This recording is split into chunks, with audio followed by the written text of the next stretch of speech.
नमस्कार, स्वागत है आप सभी का हमारे आज के इस प्यारे से सेशन के अंदर। बेटा दृष्टि बेच का ये पूरा का पूरा आपके लिए सेशन। अभी तक हमने बायोलॉजी के अलग अलग चैप्टर्स के बारे में डिस्कस कर लिया था।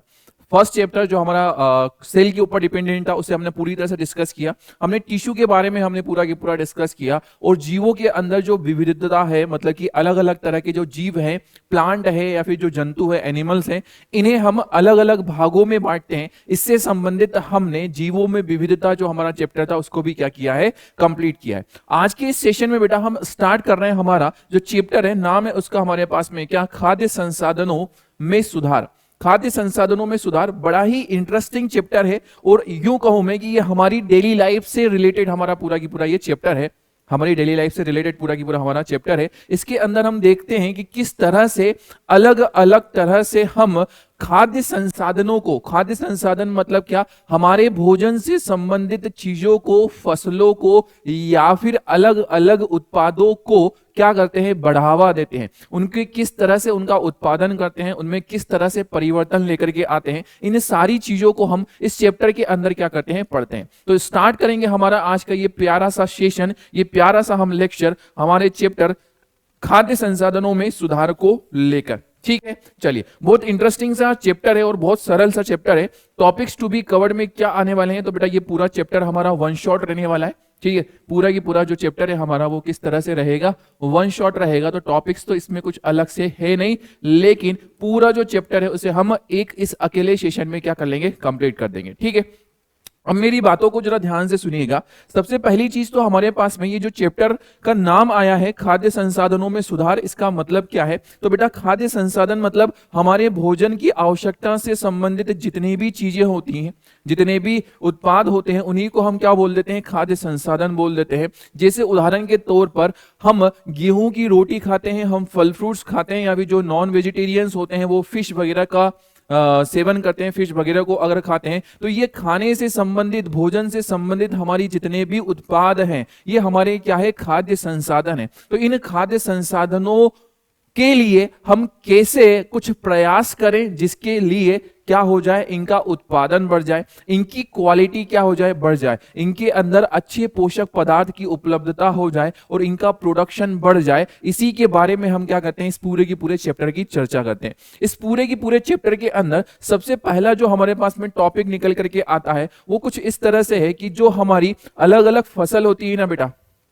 अलग अलग जो फसल होती है ना, तो फसल के उत्पादन में किस तरह से हम प्रोग्रेस करें, और इसी को हम नाम देते हैं क्या, फसल उत्पादन में उन्नति।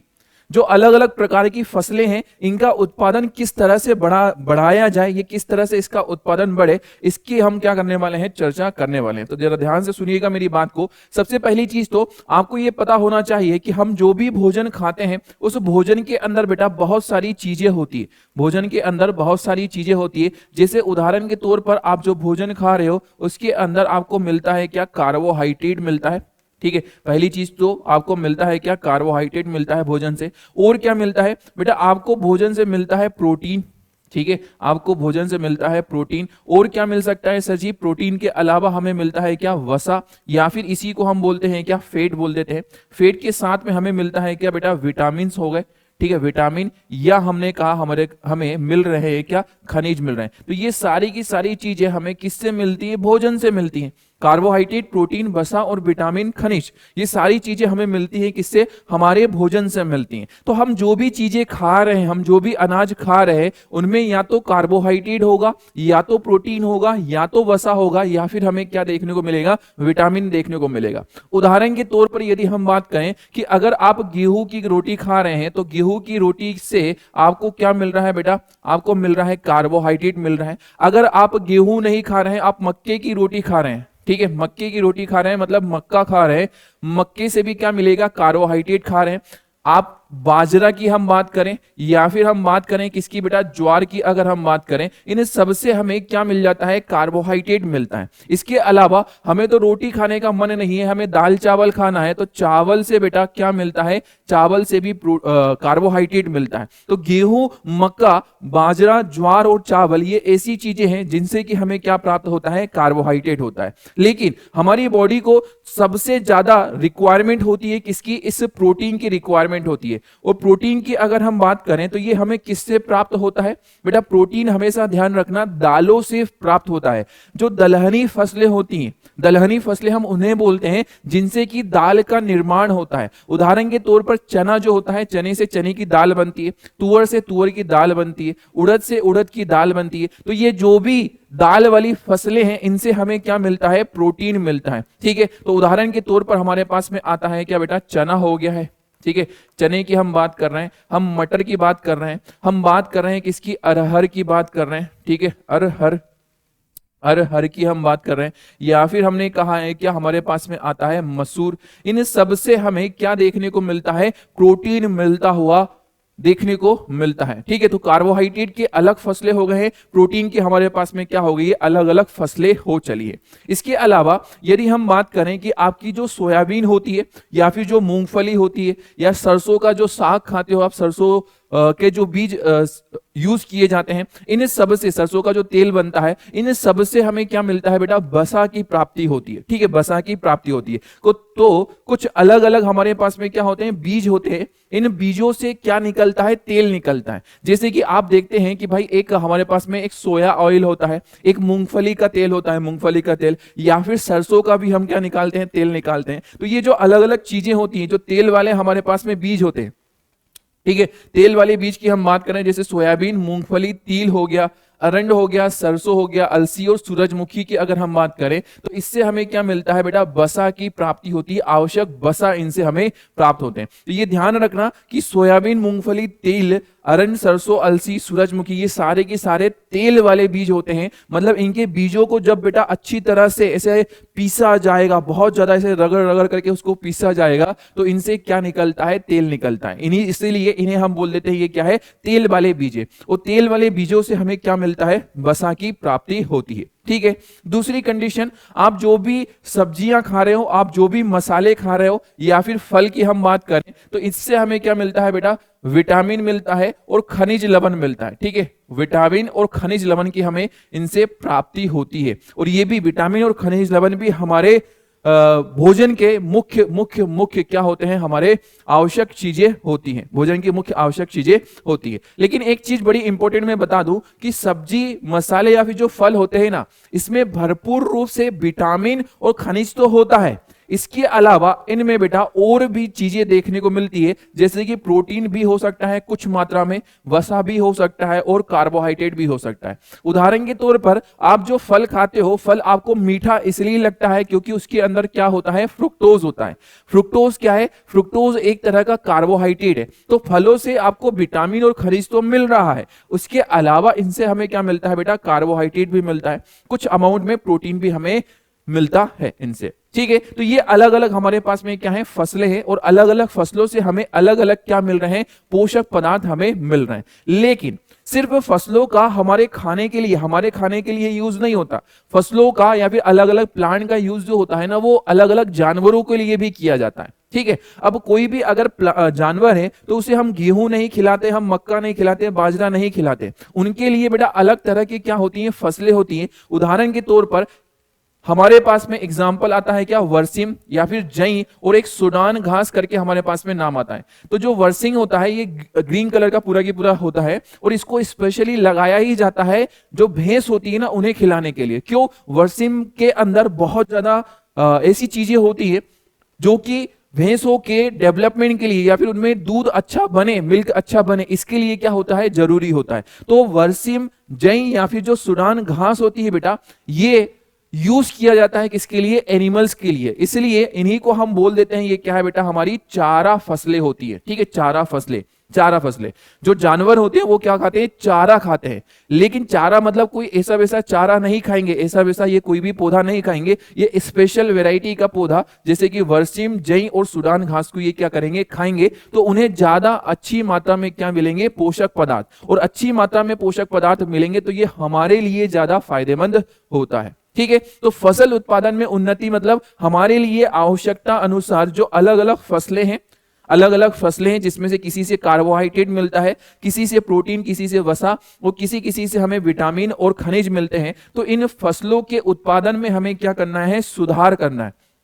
ठीक है, इन फसलों के उत्पादन में, इनकी वेराइटियों में क्या करना है, हमें सुधार करना है। इसी को हम क्या बोलते हैं, फसल उत्पादन में उन्नति बोलते हैं। ठीक है, इसी को हमने नाम दिया है क्या, फसल उत्पादन में उन्नति। ठीक है, क्लियर कहानी समझ में आ गई है, इतनी बातें आपको समझ में आ चलिए। तो ये अलग अलग हमने चीजें डिस्कस की है। तो सब्जियां, फल और मसाले, इनसे हमें क्या मिला है, विटामिन और खनिज मिला। ये शॉर्ट फॉर्म में आप लिखते हुए भी चलिएगा। ठीक है, आपसे ऑब्जेक्टिव में पूछा जाता है कि चारा फसलें कौन सी होती है, चारा फसलें कौन सी होती है। तो चारा फसलें हमारे पास में इसके 3 अलग अलग एग्जाम्पल होते हैं बेटा चारा फसलों के। पहला तो हमारे पास में क्या है, वर्सीम है। पहली कंडीशन में हमारे पास में आता है वर्सीम, दूसरी कंडीशन में हमारे पास में हो गया है जई, और तीसरा हमारे पास में हो गया है क्या, सूडान घास। ये 3 अलग अलग चीजें हमारे पास में चारा घासों के रूप से जानी जाती हैं। क्लियर, चलिए कहानी इतनी आपको समझ में आ चली है। आगे की तरफ हम चले। आपसे एक छोटा सा सवाल, जैसे कि हमें देखने को मिला है कि अनाज, दाल, फल, सब्जियों से हमें क्या प्राप्त होता है, क्या प्राप्त होता है। तो जो अनाज होते हैं इनसे हमें कार्बोहाइड्रेट प्राप्त होता है। दाल से क्या प्राप्त होता है, हमें प्रोटीन होता है। फल और सब्जियों से क्या प्राप्त होता है, तो विटामिन और खनिज प्राप्त होता है। ये हमारे पास में इसका क्या होता है, आंसर देखने को मिलता है। चलिए, एक छोटी सी बात ये कि फसल उत्पादन में हमें उन्नति तो करना है, लेकिन फसल के उत्पादन में हम आगे कैसे बढ़े, उन्नति कैसे करें, उसका प्रोडक्शन हम कैसे बढ़ाएं। बेटा फसल के उत्पादन को बढ़ाने के लिए पहले तो हमें ये समझना जरूरी होता है कि आखिर प्लांट जो होता है ना, फसल हमें किससे मिलती है, पौधे से मिलती है। तो पौधे के लिए कुछ अलग अलग चीजें क्या होती है, आवश्यक होती है। उदाहरण के तौर पर यदि मैं कहूं कि विभिन्न फसलों के लिए बेटा अलग अलग प्रकार की जो फसलें होती हैं, अलग अलग फसलों के लिए, विभिन्न फसलों के लिए विभिन्न जलवायु संबंधित परिस्थितियों, ठीक है, तापमान तथा दीप्ति काल की आवश्यकता होती है। 3 अलग अलग चीजें मैंने कही है। अलग अलग फसलों के लिए पहला तो क्या होता है, जलवायु की परिस्थिति अच्छी होना चाहिए, दूसरा क्या होना चाहिए, तापमान, और तीसरी क्या कंडीशन आती है हमारे पास में, दीप्ति काल। पहला मैं बताऊं, जलवायु संबंधी परिस्थिति का मतलब क्या।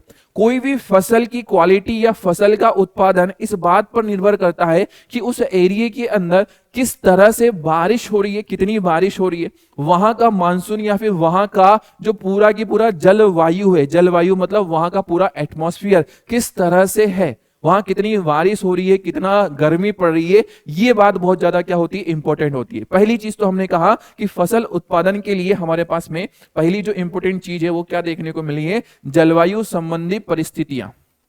ठीक है, जलवायु संबंधी परिस्थितियों की हमने बात की है। दूसरी अगर हम बात करें तो फसलों के ऊपर जो दूसरा सबसे ज्यादा असर पड़ता है वो किसका पड़ता है, तापमान का पड़ता है। ठीक है, यदि किसी एरिया के अंदर बहुत ज्यादा हाई टेम्परेचर है तो जो पौधा है या फिर जो फसल है वो ज्यादा अच्छे से सर्वाइव नहीं करेगी, वो फसल सर्वाइव नहीं करेगी, अच्छे से सर्वाइव नहीं करेगी, तो उत्पादन भी अच्छे से नहीं होगा। तो पहला जो इंपॉर्टेंट फैक्टर था वो हमारे पास में जलवायु संबंधी परिस्थिति था। दूसरा हमारे पास में आता है क्या, तापमान। तीसरी कंडीशन आती है बेटा दीप्ति काल। ये क्या होता है, दीप्ति काल को समझना बहुत ज्यादा इंपॉर्टेंट है। बेटा अलग अलग जो फसलें होती है ना, अलग अलग जो फसलें होती है ना, पहला तो मैंने बता दिया आपको, पहला पॉइंट बताया जलवायु संबंधी परिस्थितियां, दूसरा पॉइंट मैंने बताया आपको क्या, तापमान, और तीसरी बात की हमने क्या, दीप्ति काल। ठीक है, दीप्ति काल क्या होता है इसको जरा बहुत अच्छे से समझना।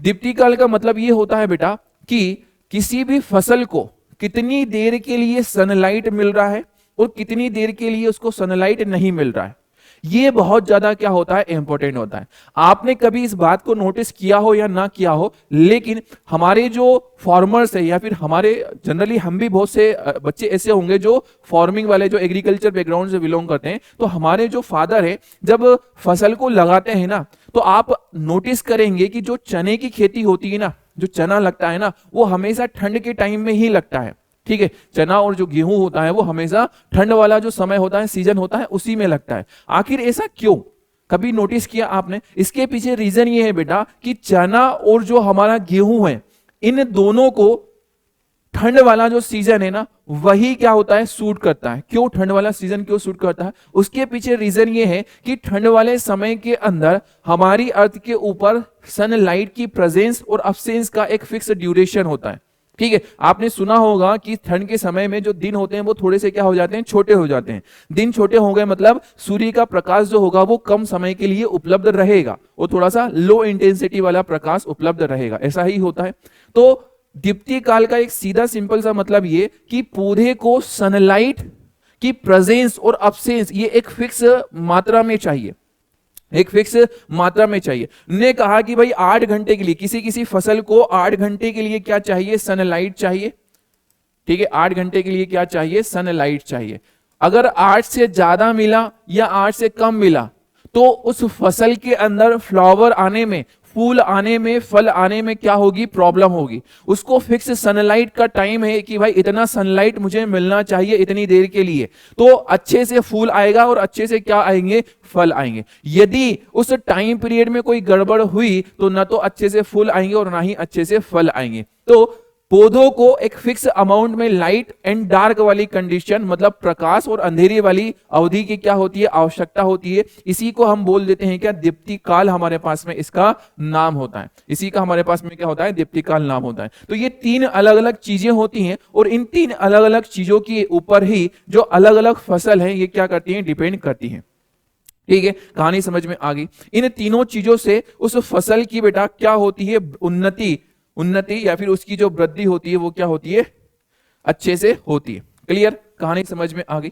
चलिए अगली कंडीशन ये दीप्ति काल के बारे में मैंने बताया। दीप्ति काल सूर्य प्रकाश के काल से संबंधित होता है। ठीक है, सूर्य प्रकाश के काल से संबंधित होता है, मतलब कितनी देर के लिए सूर्य प्रकाश मिल रहा है और कितनी देर के लिए सूर्य प्रकाश नहीं मिल रहा है।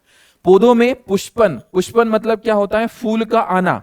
पुष्पन तथा वृद्धि, पौधों के अंदर फूल का आना और पौधों की जो वृद्धि है वो सूर्य प्रकाश पर निर्भर करती है। कितनी देर के लिए सनलाइट मिल रही है और कितनी देर के लिए सनलाइट नहीं मिल रही है उस पर निर्भर करती है। जैसा कि हम सभी जानते हैं कि पौधे सूर्य के प्रकाश में क्या करते हैं बेटा, प्रकाश संश्लेषण द्वारा अपना भोजन बना लेते हैं। आप सभी को पता है कि जो प्लांट होते हैं ना वो सनलाइट को लेते हैं और सनलाइट से क्या कर लेते हैं, अपना भोजन बनाता है। कौन सी मेथड के द्वारा, प्रकाश संश्लेषण की मेथड के द्वारा। ठीक है, कुछ ऐसी फसलें होती हैं जिन्हें हम वर्षा ऋतु में उगाते हैं। जैसे जो भी फसलें वर्षा ऋतु में उगाई जाएंगी, जैसे कि आप सोयाबीन की अगर हम बात करें तो ये जो सोयाबीन वगैरह की फसल होती है ये हमेशा कब लगाई जाती है, वर्षा ऋतु में लगाई जाती है। ठीक है, वर्षा ऋतु में लगाई जाती है। वर्षा ऋतु में जो भी वर्षा ऋतु की फसलें होती हैं बेटा, इन्हीं को हम नाम दे देते हैं क्या, खरीफ फसल।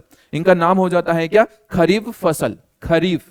ठीक है, इनका नाम हो गया हमारे पास में क्या, खरीफ फसल। तो खरीफ फसल का मतलब क्या हो जाएगा, जो कि वर्षा ऋतु में लगाई जाएगी। अब आपको पता होना चाहिए कि जो वर्षा ऋतु है, मतलब बारिश का जो एक एक्चुअल टाइम पीरियड होता है वो कब से कब होता है, ये जून से स्टार्ट होती है हमारे पास में बारिश, और ज्यादा से ज्यादा जून में बारिश होती है, जुलाई में होती है, अगस्त में होती है, सितंबर, अक्टूबर तक जाते जाते बारिश पूरी तरह से क्या हो जाती है, रुक जाती है। तो ऐसी फसलें जो कि जून से लेकर के अक्टूबर, ठीक है, जून से लेकर के अक्टूबर के सीजन के अंदर लगाई जाती है, उन्हीं को हम नाम दे देते हैं क्या, खरीफ फसल हमारे पास में नाम हो जाता है। ठीक है, खरीफ फसल कहलाती हैं, ये जून से अक्टूबर तक होती है। लेकिन कुछ फसलें ऐसी होती हैं बेटा जो बारिश में नहीं लगती हैं, जो कब लगती हैं, शीत ऋतु के अंदर लगती है। मतलब ठंड का जो हमारा समय होता है उस समय में लगती है, शीत ऋतु में लगती है। अभी मैंने आपको एग्जांपल दिया था, उदाहरण के तौर पे मैंने कहा था कि जो हमारा चना और गेहूं होता है वो कब लगता है, ठंड के समय में लगता है।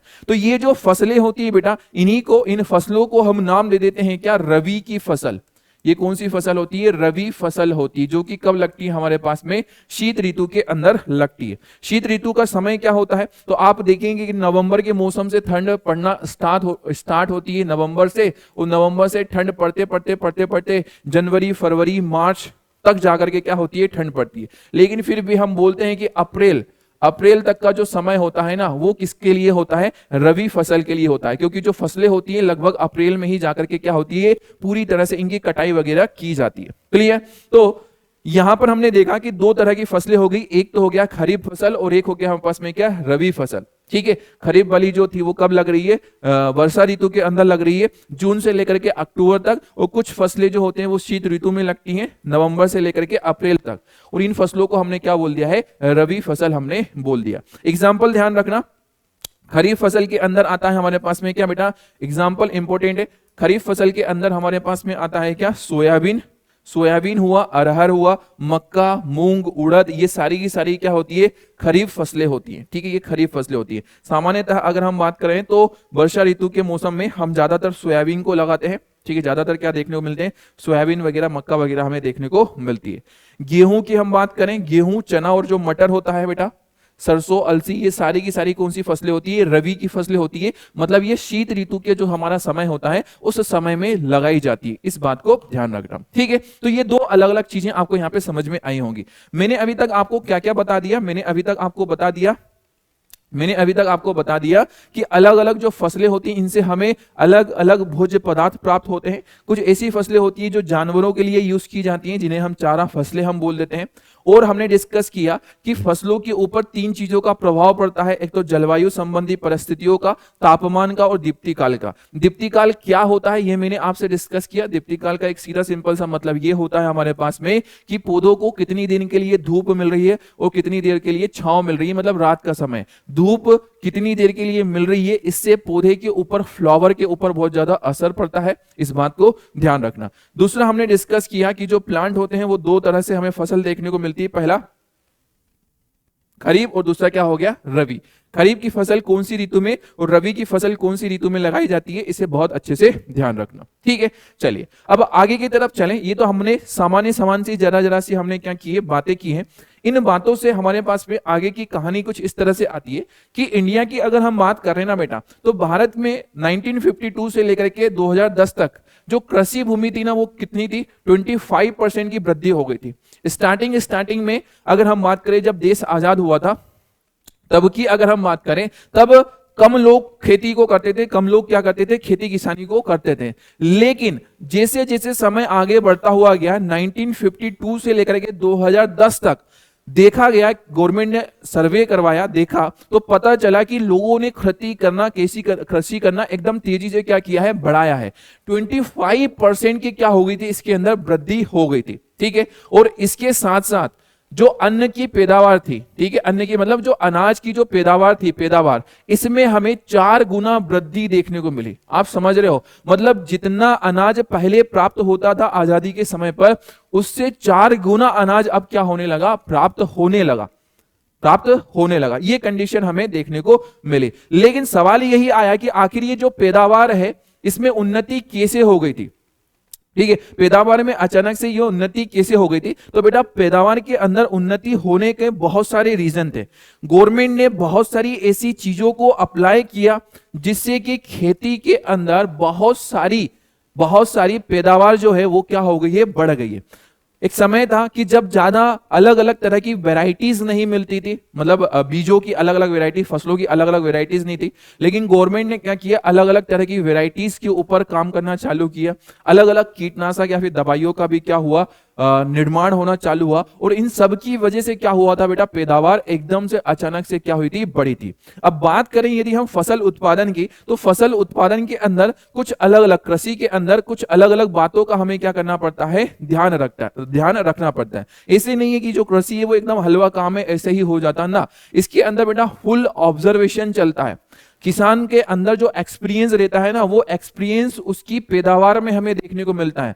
कितनी फसल बन रही है, कितना खेती से उत्पादन हो रहा है, ये किसान के एक्सपीरियंस के ऊपर डिपेंड करता है। क्यों? क्योंकि उसे पता है कि उसे किस फसल में, किस मौसम में कौन सा बीज लगाना है, कौन से खेत की मिट्टी में, किस तरह की मिट्टी में कौन सा बीज अच्छे से लगेगा, ये उसे क्या होता है, पता रहता है। तो खेती के लिए, कृषि के लिए अलग अलग मेथड्स होती हैं, अलग अलग चीजें होती हैं जो कि अपनाई जाती है। जैसे उदाहरण के तौर पर यदि हम कहें तो अच्छे से बीज को क्या किया जाता है, चुनना, कौन सा बीज हमारा लगाना है, कौन सा बीज नहीं लगाना, ये सबसे बड़ा एक टास्क होता है। क्योंकि जैसा बीज आप लगाओगे, बीज का जो सिलेक्शन होता है ना, वो सबसे ज्यादा इंपॉर्टेंट चीज होती है। बीज का जो चुनाव होता है वो सबसे ज्यादा इंपॉर्टेंट चीज होती है। ठीक है, क्योंकि अगर अलग मिट्टी है, खेत अलग है, मिट्टी अलग उसकी अलग है, वो मिट्टी उस बीज के लायक नहीं, और अगर बीज को अगर आपने लगा दिया तो वो बीज अच्छे से पनप नहीं पाएगा। तो बीज का जो चुनना होता है, चुनाव होता है, ये बहुत ज्यादा क्या होता है, इंपॉर्टेंट होता है। दूसरी चीज अगर हम बात करें कि बीज लगा तो दिया, लेकिन सिर्फ बीज लगने से ही फसल नहीं हो जाती। दूसरा इसके अंदर हमें इंपॉर्टेंट कंडीशन ये देखने को मिलती है कि फसल की आप रख रखाव किस तरह से कर रहे हो, ठीक है, उसकी देखभाल कैसे कर रहे हो, उसका रखरखाव कैसे कर रहे हो। आपको हर 4 दिन में 2 दिन में खेत में जाना पड़ेगा, देखना पड़ेगा कि इसमें कोई इल्ली वगैरह तो नहीं लग गई है, इसमें कुछ और तो नहीं हो गया है, ठीक है, इसके अंदर कोई अलग अलग खरपतवार तो नहीं लगी है। आपको उसकी देखभाल करनी पड़ेगी। एक बच्चे के जैसे फसल को क्या करना पड़ता है बेटा, पालना पड़ता है, तब जाकर के क्या होती है, पैदावार होती है। ठीक है, तो पहली चीज तो बीज का चुनना इंपॉर्टेंट है, दूसरा फसल की उचित देखभाल इंपॉर्टेंट है, और तीसरा बेटा खेतों में उगी फसल की सुरक्षा और कटी हुई जो फसल है उसको हानि से बचाना, ये बहुत ज्यादा क्या होता है, इंपॉर्टेंट होता है। ठीक है, ये 3 अलग अलग चीजें हमें देखने को मिलती है, 3 अलग अलग चीजें हमें देखने को मिलती है। पहला तो बीजों का क्या किया जाना चाहिए, ठीक तरह से चुनाव किया जाना चाहिए, और दूसरा हमारे पास में है कि उसकी अच्छे से क्या रखना चाहिए, देखभाल रखना चाहिए। ठीक है, और तीसरी चीज हमारे पास में क्या आती है कि उसे बचाना कैसे, फसल की सुरक्षा कैसे करनी है, जानवरों से, पक्षियों से, या फिर अलग अलग प्रकार के कीड़ों मकोड़ों से उसकी सुरक्षा कैसे करनी है, ये इंपॉर्टेंट है। और सिर्फ इतना ही नहीं, फसल पक गई, फसल का जब कट करके बीज आ गया, तो उस फसल के जब कटाई हो रही है तो उस समय कहीं ऐसा ना हो कि बीज की हानि हो जाए, कटाई के दौरान जो बीज है वो खेत में इधर उधर कहीं बिखर जाए, इस बात का भी क्या होता है, ध्यान रखना पड़ता। तो कटी हुई फसल को हानि से बचाना ये भी बहुत ज्यादा इंपॉर्टेंट होता है। कभी कभी ये होता है कि भाई फसल अच्छी हो गई, काट करके घर ले आए, और घर ला करके ट्राली में, खेती में ट्राली में पूरी की पूरी फसल भरी हुई थी, और क्या हो गया, पानी आ गया, पूरी की पूरी जो फसल थी वो क्या हो गई, गीली हो गई। तो काट के लाने के बाद में भी उसकी क्या करना पड़ता है, सुरक्षा करना पड़ता है, उसको संभाल करके रखना पड़ता है। ये चीजें क्या होती है, इसके अंदर हमें देखने को मिलती है। ठीक है बेटा, तो 3 अलग अलग हमने देखा, कृषि के अंदर 3 अलग अलग हमारे पास में चीजें हैं, 3 अलग अलग चरण हो गए, जिसके ऊपर की हमें क्या करना पड़ता है, काम करना पड़ता है। बीज का चुनाव हुआ, फसल की हमारे पास में उचित देखभाल होगी, और तीसरा हो गया है क्या, खेतों में उगी फसल की सुरक्षा और कटी हुई फसल की हमें हानि से क्या करना पड़ता है, बचाव करना पड़ता है। क्लियर? चलिए अब ध्यान से सुनिए मेरी बात को। जो फसल का उत्पादन है, फसल के उत्पादन के सुधार की जो प्रक्रिया है, इसमें जितनी भी गतिविधियां हैं इसे हम अलग अलग भागों में क्या करते हैं, बांटते हैं। फसल के उत्पादन में हमें क्या करना है, सुधार करना है, और सुधार करने के लिए जितनी भी अलग अलग प्रक्रियाओं को हम अपना रहे हैं ना, उसे हम 3 अलग अलग भागों में क्या कर देते हैं, डिवाइड कर देते हैं। सबसे पहला हमारे पास में आता है क्या, कि पहली चीज तो हम क्या करेंगे, फसल की जो किस्म है, फसल की जो वेराइटीज है ना, उन वेराइटीज में क्या करेंगे, सुधार करेंगे। जैसे उदाहरण के तौर पर बेटा, पहले अलग अलग वेराइटीज चलती थी, जैसे लोगवन करके एक गेहूं की वेराइटी आती थी। ये लोगवन जो वेराइटी है, गेहूं की एक वेराइटी है। इस वेराइटी में ये है कि आप इस वेराइटी को जब लगाते हैं ना, तो इससे हमें कम उत्पादन मिलता है, इससे हमें कम उत्पादन मिलता है। लेकिन क्या किया गया, गवर्नमेंट ने, साइंटिस्ट लोगों ने, कृषि वैज्ञानिक जो होते हैं, उन्होंने क्या किया कि गेहूं की नई नई वेराइटीज को बनाया, जिससे कि क्या हो, उत्पादन बढ़े। तो पहली चीज जो करते हैं वो हम क्या करते हैं, फसल की किस्मों में सुधार करते हैं। दूसरा, फसल का जो उत्पादन है, फसल का जो प्रोडक्शन है, पहला तो हमने वैरायटी में क्या कर दिया, चेंज कर दिया। दूसरा, उसका जो प्रोडक्शन है, मतलब पानी देना या फिर दवाई देना या फिर उसके अंदर कीटनाशक का प्रयोग करना, उसके ऊपर भी हम क्या करते हैं, ठीक तरह से काम करते हैं। कौन सी दवाई यूज करें, कितना पानी दें, पानी की उपलब्धता रहे या नहीं रहे, हर जगह पर पानी पहुंच जाए, ये हम क्या करते हैं, इसके अंदर उपाय करते हैं। तो फसल उत्पादन का क्या करते हैं, प्रबंधन।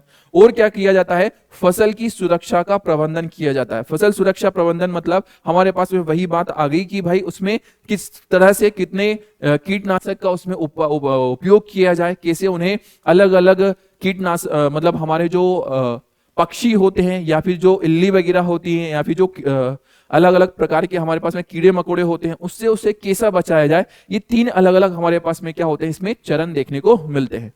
क्लियर? कहानी समझ में आपको इतनी आ रही है? चलिए सबसे पहले ही पॉइंट को हम डिस्कस करने वाले हैं। हमारे पास में पहला ही पॉइंट हम डिस्कस करने वाले हैं, फसल की किस्मों में हम क्या करने वाले हैं, सुधार करने वाले हैं।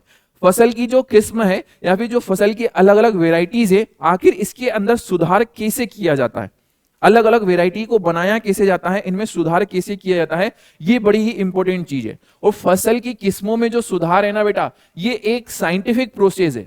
ठीक है, ये एक क्या होती है, साइंटिफिक प्रोसेस होती है। मतलब ये वाला जो स्टेप होता है ना, ये वैज्ञानिकों के हाथ में होती। वैज्ञानिक ही क्या करते हैं, नई नई वेराइटीज को क्या करते हैं, बनाते हैं, नई नई वेराइटीज को क्या करते हैं, डिस्कवर करते हैं। ठीक है, तो सुनना जरा ध्यान से। फसलों का उत्पादन अच्छा हो, यह प्रयास फसलों की किस्मों के चयन पर निर्भर करता है। ठीक है, उत्पादन अच्छा हो यह किसके ऊपर डिपेंड करेगा कि हम कौन सी वैरायटी को क्या कर रहे हैं, सिलेक्ट कर रहे हैं, उसके ऊपर यह डिपेंड करता है। फसल की किस्मों या प्रभेदों के लिए विभिन्न उपयोगी गुणों, जैसे कि हम बात करते हैं रोग प्रतिरोधक क्षमता, उर्वरक के प्रति अनुरूपता और उत्पादन की गुणवत्ता तथा उच्च उत्पादन का चयन प्रजनन द्वारा हम कर सकते हैं। सुनना जरा ध्यान से, इसका मतलब क्या है। फसल की जो हम अलग अलग वेराइटीज ले रहे हैं, उन वेराइटीज के अंदर हम कौन कौन सी क्वालिटी देखेंगे, कौन कौन सी चीजें देखेंगे।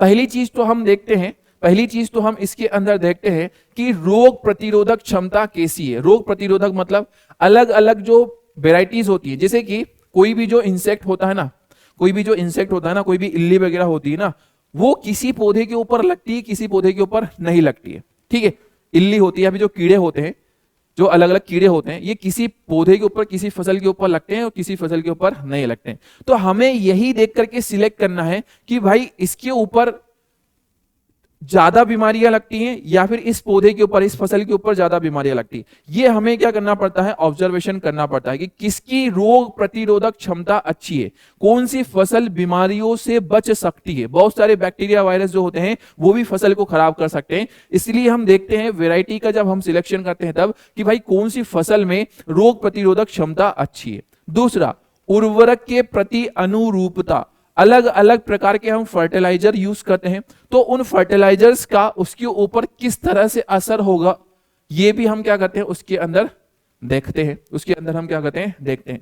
और क्या करते हैं हम देखते हैं कि उत्पादन की गुणवत्ता, उत्पादन किस तरह से वो करा रही है फसल, या उत्पादन किस तरह से वो करा रही है। ठीक है, उत्पादन किस तरह से करा रही है, ये चीजों को भी हम क्या करते हैं, उसके अंदर नोटिस डाउन करते हैं। तो आप वेराइटीज को किस आधार पर सिलेक्ट करेंगे, उसकी रोग प्रतिरोधक क्षमता हो गई है, उर्वरक के प्रति अनुरूपता हो गई है, या फिर उत्पादन की जो गुणवत्ता होती है, उत्पादन जो होती है, इसका हम क्या करते हैं बेटा, चयन करते हैं। इसका क्या करते हैं, हम चयन करते हैं। अब जो साइंटिस्ट लोग होते हैं ना, वो क्या करते हैं कि अलग अलग फसलों से नई अलग अलग वेराइटीज से क्या करते हैं, अलग अलग प्लांट से नई वेराइटीज का क्या कर लेते हैं, फॉर्मेशन करते हैं। अलग अलग फॉर्मेशन, अलग अलग वेराइटीज से फॉर्मेशन करते हैं। तो जो साइंटिस्ट अलग अलग पौधों को मिला करके उनके बीच में क्या कराते हैं, एक प्रक्रिया कराते हैं। प्रक्रिया का नाम होता है हमारे पास में क्या, संकरण। संकरण क्या चीज है, संकरण का मतलब ये है बेटा कि कोई एक पौधा है, ठीक है, कोई एक प्लांट लिया मैंने, ए वेराइटी का कोई पौधा है, और ये है हमारे पास में कौन सी वेराइटी का, बी वेराइटी का पौधा है। ठीक है, बी वेराइटी का पौधा है। ए वेराइटी का ये जो पौधा है, इसके साथ में कंडीशन ये है, ए वेराइटी का जो पौधा है इसके साथ में कंडीशन ये है कि इसके अंदर बेटा बीज की संख्या, ठीक है, बीज की संख्या क्या होती है, ज्यादा होती है। बीज की संख्या क्या होती है, ज्यादा। इस वेराइटी, ए वेराइटी का जो पौधा है, इसमें बीज जो बनते हैं ना, वो ज्यादा बीज बनते हैं। दूसरा जो पौधा है बी वेराइटी का, इसके अंदर ये है कि बीज का आकार क्या होता है बेटा, बड़ा बनता है। बीज का आकार बड़ा बनता है। ठीक है, बीज का आकार क्या हो गया है, बड़ा बन रहा है, आकार ज्यादा है।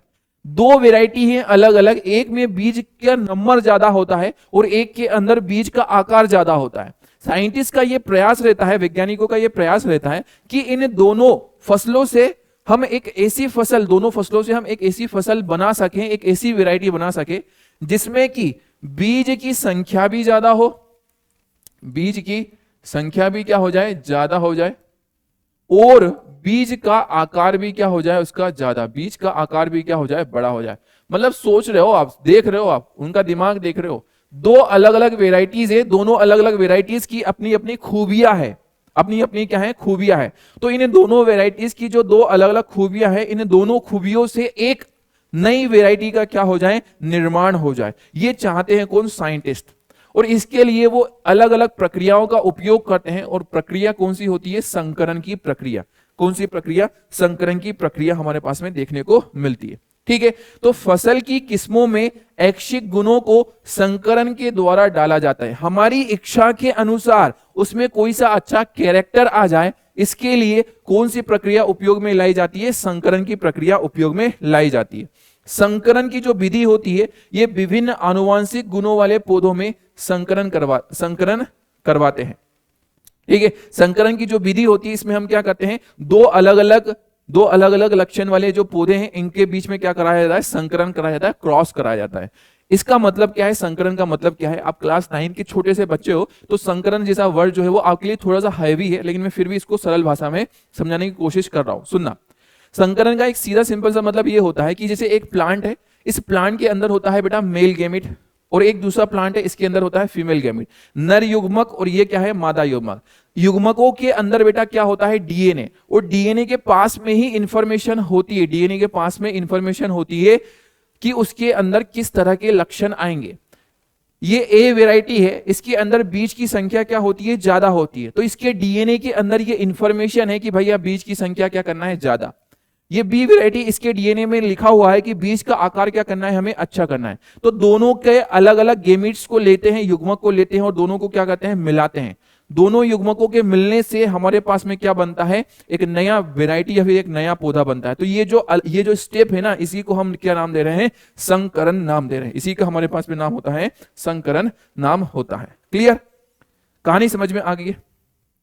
कहानी समझ में इतनी आ गई? चलिए, जो संकरण की प्रक्रिया है बेटा, ये अंतरा किस्मीय हो सकता है, मतलब विभिन्न प्रकार की किस्मों में हो सकता है, या फिर अंतरा स्पीसीज होता है, एक ही जो स्पीसीज है कि दो विभिन्न, एक ही जो हमारी स्पीसीज, एक ही जो हमारा जीनस है, इसकी दो विभिन्न स्पीसीज में हो सकता है। ठीक है, संकरण जो होता है वो दो अलग अलग वेराइटीज के बीच में हो सकता है, या फिर हमने क्या किया कि दो अलग अलग जातियों के बीच में हमने संकरण कर दिया। ठीक है, दो अलग अलग जातियों या फिर दो अलग अलग वंश के बीच में हमने क्या करवा दिया, संकरण करा दिया। तो जो संकरण होता है वो तीन तरह से हमें देखने को मिलता है। पहला तो एक अंतरा किस्मीय संकरण हो गया, मतलब विभिन्न दो अलग अलग किस्मों के बीच में हो गया, दो अलग अलग वेराइटीज के बीच में।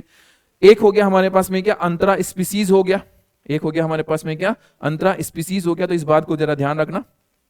ठीक है, संकरण हमारे पास में कितने प्रकार का हो गया है, तीन प्रकार का हो गया। पहला है हमारे पास में क्या, अंतरा किस्मीय, जो कि अलग अलग वेराइटीज के बीच में होता है। दूसरा है हमारे पास में क्या, अंतरा स्पीसीज, मतलब एक ही जीनस की जो दो भिन्न भिन्न, जो दो अलग अलग स्पीसीज होती है उसके बीच में हमारे पास में संकरण हो गया। इसके अलावा हमारे पास में देखने को मिलता है क्या, अंतरावंशीय, मतलब विभिन्न वंशों के बीच में। ये तीन तरह के हमारे पास में क्या होते हैं बेटा, संकरण देखने को मिलते हैं। फर्स्ट तो हमारे पास में हो गया ये वाला, दूसरा हो गया हमारे पास में ये वाला, और तीसरा हो गया हमारे पास में ये वाला। ये तीन अलग अलग हमारे पास में संकरण की प्रक्रियाएं होती हैं। ठीक है, तीन अलग अलग हमारे पास में प्रक्रियाएं देखने को मिलती है। अब ये चीजें तो हो गई, ये तो हम क्या कर रहे हैं, एक दूसरे का ऐसे क्रॉस करा रहे हैं, लेकिन इसके अलावा एक और प्रक्रिया होती है, एक प्रक्रिया और होती है, जिसमें कि होता ये है, एक और प्रक्रिया होती है। कौन सी प्रक्रिया होती है, देखना जरा, सुनना, मैं बता रहा हूं। देखो, होता ये है, कोई एक वेराइटी है, कोई एक वेराइटी है, यहां पे लिखा है मैंने, कोई वेराइटी है ए कोई वेराइटी है। ठीक है, इस वेराइटी के पास में क्या है, इसका डीएनए है। इस वेराइटी के पास में इसका क्या है, डीएनए। ये क्या है, इसके पास में डीएनए। ये एक वेराइटी, और इस वेराइटी के पास में ये क्या है, डीएनए है, इसका डीएनए है। ये एक वेराइटी है, और इसका जो डीएनए है, इस डीएनए का एक छोटा सा हिस्सा, एक छोटा सा हिस्सा, ये छोटा सा जो हिस्सा होता है ना, वो कहलाता है बेटा क्या, जीन। इस वेराइटी का ये जो, इस पूरे डीएनए का ये जो छोटा सा हिस्सा होता है ना, ये क्या कहलाता है, जीन, जीन कहलाता है। और इस जीन के पास में बेटा इंफॉर्मेशन है, जीन के पास में क्या है, इंफॉर्मेशन है, बीज की संख्या, बीज की संख्या क्या करता है, ये 100। बीज की संख्या क्या कर देता है बेटा, ये 100 करता है। कितने बीज बनाता है, 100 बीज। इतना सा डीएनए का हिस्सा, जिसे कि हमने क्या कहा है, जीन कहा है, और इस जीन के पास में इंफॉर्मेशन है कि भैया बीज की संख्या कितनी रखना है, 100 रखना है। ठीक है, एक पौधे के अंदर कितने बीज बनवाएगा, ये 100 बीज बनवाएगा। ठीक है, दूसरी हमारे पास में एक वेराइटी है, दूसरी हमारे पास में एक वेराइटी है, और इस वेराइटी के पास में भी क्या है, इस वेराइटी का भी हमारे पास में क्या देखने को मिल रहा है, एक डीएनए देखने को मिल रहा है। इस वेराइटी का भी हमारे पास में क्या देखने को मिल रहा है, डीएनए। ठीक है, इसका हमारे पास में ये क्या हो गया है, डीएनए हो गया। अब हुआ ये बेटा कि ये दो अलग अलग वेराइटीज, दोनों के पास में क्या है, डीएनए। इसके डीएनए के पास में भी क्या उपस्थित है, जीन उपस्थित है। इसके डीएनए के पास में भी क्या है, एक छोटा सा हिस्सा, जिसका नाम क्या रखा है, जीन। और इस छोटे से हिस्से का या फिर इस जीन का काम है, ये बीज की संख्या को क्या करता है, बीज की संख्या कितनी बनाता है, 10 बीज बनाता है। कितने बीज बनाता है, 10। ठीक है, 10 बीज बनाता है। अब हुआ ये कि दो अलग अलग वेराइटीज है। ये है हमारे पास में क्या, चावल, चावल की वेराइटी है ए, और ये है हमारे पास में चावल की वेराइटी है बी। चावल की वैरायटी है क्या? बी।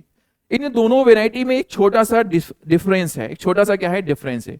ये जो ए वैरायटी वाला चावल है, इसमें एक पौधे में बीजों की संख्या तो ज्यादा है, लेकिन ये जो चावल है ना, ये बिना सुगंध वाला है, बिना सुगंध वाला। इस चावल में कोई सुगंध, कोई खुशबू नहीं आती। नेचुरल जो बासमती चावल इसमें खुशबू आती है ना, तो इसी तरह से इस चावल में कोई खुशबू नहीं आती। लेकिन जो बी वैरायटी वाला चावल है, इसमें क्या देखने को मिल रही है बेटा? हमें सुगंध। ठीक है, तो ये कौन सा हो गया है? सुगंध वाला। लेकिन इन दोनों के अपने अपने फायदे और अपने अपने नुकसान हैं। एक चावल की वैरायटी के अंदर आपको सुगंध देखने को मिल रही है, तो बीजों की संख्या क्या है? कम है। दूसरी वैरायटी के अंदर आपको बीजों की संख्या ज्यादा देखने को मिल रही है, तो सुगंध क्या है? अनुपस्थित है। हम चाहते हैं कि एक ऐसी वैरायटी को हम बना लें जिसके अंदर सुगंध भी हो, जिसके अंदर क्या हो? सुगंध भी हो, और सुगंध के साथ साथ इसमें बीजों की संख्या भी क्या हो? ज्यादा हो। सुगंध हो और क्या हो? बीज की संख्या ज्यादा हो, बीज की संख्या ज्यादा हो। हम चाहते हैं कि हमारे पास में एक ऐसी क्या हो जाए? वैरायटी बन जाए। तो क्या हुआ? लेबोरेटरी के अंदर एक तिकड़म बैठाया, एक लेबोरेटरी के अंदर हमने क्या किया? तिकड़म बिठाया। हमने कहा ये जो वैरायटी है, इस वैरायटी के डीएनए के पास में सुगंध का जीन है। इस वैरायटी के पास में क्या है? सुगंध का पूरा की पूरा जीन है, इसके अंदर सुगंध उपस्थित होती है, पर इसके पास में बीजों की संख्या क्या है? कम है। इस वाली वैरायटी के अंदर बीज की संख्या क्या है? ज्यादा। तो इस वैरायटी का ये जो छोटा सा डीएनए का हिस्सा है, इसको हमने क्या किया? कट किया, और कट करके उस डीएनए के हिस्से को हमने, ये जो वैरायटी है इसके डीएनए से क्या कर दिया? हमने जोड़ दिया। इसके डीएनए से हमने क्या कर दिया? जोड़ दिया। सुनना, अब देखो, इसका डीएनए यहां से कट करके और इस वैरायटी के साथ में क्या कर दिया? हमने जोड़ दिया। इसके साथ में क्या कर दिया? जोड़ दिया। उस छोटे से हिस्से के पास में इंफॉर्मेशन थी कि बीज की संख्या कितनी रखे? 100 रखे। जैसे ही वो जीन यहां पर हमने डाल दिया, तो ये जो हमारे पास में एक नया डीएनए बना है, जो नई वैरायटी बनी है, इसके अंदर सुगंध भी हमें देखने को मिलेगी और बीजों की संख्या ज्यादा भी हमें क्या होगी? देखने को मिलेगी। सुगंध ज्यादा हो गई और बीजों की संख्या भी क्या हो गई? इसके अंदर ज्यादा हमें देखने को मिल गई। ठीक है, तो ये जो हमने नई फसल बनाई है, ये आनुवांशिक रूप से क्या हो गई है? बदल गई है। जेनेटिकली ये क्या हो गई है? बदल गई है। ये आनुवांशिक फसल हो गई। ठीक है, आनुवांशिक रूप से ये फसल क्या हो गई है? बदल गई। इसलिए इसका नाम हो गया है आनुवांशिक रूपांतरित फसल। जेनेटिकली मॉडिफाइड क्रॉप इसका हमारे पास में नाम होता है। जेनेटिकली मॉडिफाइड क्रॉप इसका हमारे पास में नाम होता है। यही चीज मैंने आपको यहां पर इस लाइन में हमें देखने को मिलती है। फसल सुधार की दूसरी विधि है ऐच्छिक गुणों वाले जीन का डालना। जो हमारी इच्छा से हमने जीन को क्या कर दिया? डाल दिया। इसके परिणाम स्वरूप, इसके कारण आनुवांशिक रूपांतरित फसल प्राप्त होती है। इसके कारण हमें क्या मिल गई है? आनुवांशिक रूप से रूपांतरित फसल हमें देखने को मिल गई है। क्लियर? कहानी समझ में इतनी आ गई है आपको बेटा जी? बात समझ में आ गई? तो पहली चीज तो हमने क्या किया है? फसल की किस्मों में सुधार कर लिया है। फसल की किस्मों में हमने क्या कर दिया है बेटा? सुधार करने का प्रयास किया है। चलो अगली चीज हम आते हैं, आगे की तरफ हम बढ़ते हैं। आगे की तरफ हम आते हैं। एक बात जरा ध्यान से सुनिएगा, जो अलग अलग वेराइटीज को हम काम में लेते हैं बेटा, ठीक है, अलग अलग वेराइटीज को हम काम में लेते हैं। जो फार्मर्स होते हैं, जो किसान होते हैं, वो क्या करते हैं? अलग अलग वेराइटीज का उपयोग करते हैं। लेकिन अलग अलग वेराइटीज का उपयोग ऐसे ही नहीं किया जाता है। उदाहरण के तौर पे हमने कहा भाई हम रह रहे हैं यूपी में, और हमने क्या कर दिया? कोई सी ऐसी फसल लगा दी जो कि महाराष्ट्र में होती है। ठीक है, ऐसी वेराइटी लगा दी जो महाराष्ट्र में होती है। तो जो रिजल्ट आपको महाराष्ट्र में देखने को मिल रहा था, वो रिजल्ट आपको यूपी में देखने को मिलेगा उस वेराइटी से, ऐसा निश्चित नहीं है। ऐसा निश्चित नहीं है। ठीक है, इसमें हमें ये ध्यान रखने की जरूरत होती है कि वो जो फसल जिस वातावरण में रह रही है, जिस जलवायु में रह रही है, उस जलवायु जैसा ही कोई हमारे पास में क्या हो? ऑप्शन हो। मतलब महाराष्ट्र का जो एटमॉस्फेयर है, वहां का जो जलवायु है, वैसी ही जलवायु हमें मिले, तभी वो वेराइटी क्या होती है? सक्सेसफुल देखने को मिलती है। तो अगर हम नई वेराइटीज को लगा रहे हैं, तो हमें पहले ये देखने की जरूरत पड़ती है कि भाई हमारे इस एरिया के अंदर ये वेराइटी अच्छे से हमें प्रोडक्शन देगी या नहीं देगी। तो नई नई वेराइटीज को सिलेक्ट करने के लिए हमें बहुत चीजों का क्या रखना पड़ता है? ध्यान रखना पड़ता है। सुनना, नए प्रभेदों को अपनाने से पहले यह आवश्यक है कि फसल की किस्म वैरायटी जो है विभिन्न परिस्थितियों में, जो विभिन्न क्षेत्रों में भिन्न भिन्न होती है, अलग अलग क्षेत्रों की जो परिस्थिति होती है वो क्या होती है, अलग अलग होती है। तो विभिन्न परिस्थितियों में जो कि विभिन्न क्षेत्रों में भिन्न भिन्न होती है, अच्छा उत्पादन दे। ठीक है, यही बात है लिखी है जो मैंने आपको समझाई है। किसानों को अच्छी गुणवत्ता वाले विशेष बीज उपलब्ध होने चाहिए और बीज उसी किस्म के होने चाहिए जो अनुकूल परिस्थितियों में अंकुरित हो सके। क्लियर, कहानी समझ में आ गई। जितने भी फार्मर्स है, इन्हें अगर अच्छी वैरायटी के बीज मिल रहे हैं और ऐसी वैरायटी के बीज मिल रहे हैं जो कि उनके एरिया में उग सके, तो प्रोडक्शन क्या होता है, उत्पादन क्या होता है, बहुत अच्छे से तेजी से क्या होता है बेटा, बढ़ता है। ठीक है, क्लियर। कृषि प्रणालियां तथा फसल उत्पादन मौसम, मिट्टी की गुणवत्ता तथा पानी की उपलब्धता पर निर्भर करता है। ये बात जरा ध्यान से सुनना। कृषि की जो पूरी की पूरी प्रक्रिया है या फिर जो फसल का उत्पादन है, ये किसके ऊपर डिपेंड करता है, मौसम के ऊपर डिपेंड करेगा। मौसम अगर बढ़िया है, पानी वानी अगर अच्छा है तो वहां पे अच्छे से हो रहा है। वहां की मिट्टी अगर अच्छी है, मिट्टी की जो गुणवत्ता है, मतलब मिट्टी अच्छी क्वालिटी की है, तो वहां पे पैदावारी क्या होगी, अच्छी होगी। वहां पर उस एरिया के अंदर मान लो कि मिट्टी तो अच्छी है लेकिन पानी ही उपलब्ध नहीं है, पानी का कोई संसाधन नहीं है, तो वैरायटी अच्छे से फसल उत्पादन हो पाएगा क्या, नहीं हो पाएगा। तो तीन चीजें चाहिए, एक तो मौसम, मिट्टी की गुणवत्ता और पानी की उपलब्धता। ये तीन चीजें अगर अच्छी है तो वहां पर फसल उत्पादन क्या होगा, अच्छा होगा। ठीक है, अब बात ये बेटा हमारे पास में कि जो मौसम होता है वो तो हमारे ऊपर डिपेंडेंट नहीं होता। मौसम का तो हमसे लेना देना कुछ होता नहीं, मौसम का तो हमसे लेना देना कुछ होता नहीं है, तो भगवान भरोसे है। या तो बहुत ज्यादा बारिश हो जाएगी, बाढ़ आ जाएगी, या तो एकदम से क्या पड़ जाएगा, सूखा पड़ जाएगा, ऐसा ही होता है। तो मौसम तो हमारे कंट्रोल में नहीं होता। मौसम परिस्थितियों की हम बात करें, जैसे सूखा तथा बाढ़, इसका हम क्या लगा सकते हैं बेटा, पूर्वानुमान तो लगा नहीं सकते। थोड़ा बहुत हम इसका पूर्वानुमान लगा सकते हैं कि हाँ भाई आज बारिश तेज होगी या कम होगी या बिल्कुल नहीं होगी, इसका थोड़ा बहुत अनुमान लगा सकते हैं, लेकिन उस अनुमान से हमारा ज्यादा कुछ फायदा होता नहीं है। क्लियर है, इसलिए हम ऐसी किस्मों का अधिक उपयोग करते हैं जो अलग अलग जलवायु परिस्थितियों में भी उग सके। ठीक है, हमें मौसम के बारे में ज्यादा डिटेल पता होती नहीं है। हो सकता है कि इस साल बारिश ज्यादा हो जाए, हो सकता है कि सूखा पड़ जाए, तो ऐसी कंडीशन में आप ऐसी वेराइटीज का यूज करो जो कि अगर ज्यादा बारिश हो तो उसको भी झेल ले, और यदि बारिश कम हो तो उसको भी झेल ले। मतलब दोनों तरह का एटमॉस्फेयर क्या कर ले, झेल ले। उसके अंदर ये पावर हो, उसके अंदर ये सहनशीलता हो कि ये दोनों तरह के वातावरण में रह सके। अगर पानी ज्यादा हो जाए तो भी उसको ज्यादा नुकसान नहीं होना चाहिए, नुकसान तो डेफिनेटली होगा लेकिन ज्यादा नहीं होना चाहिए।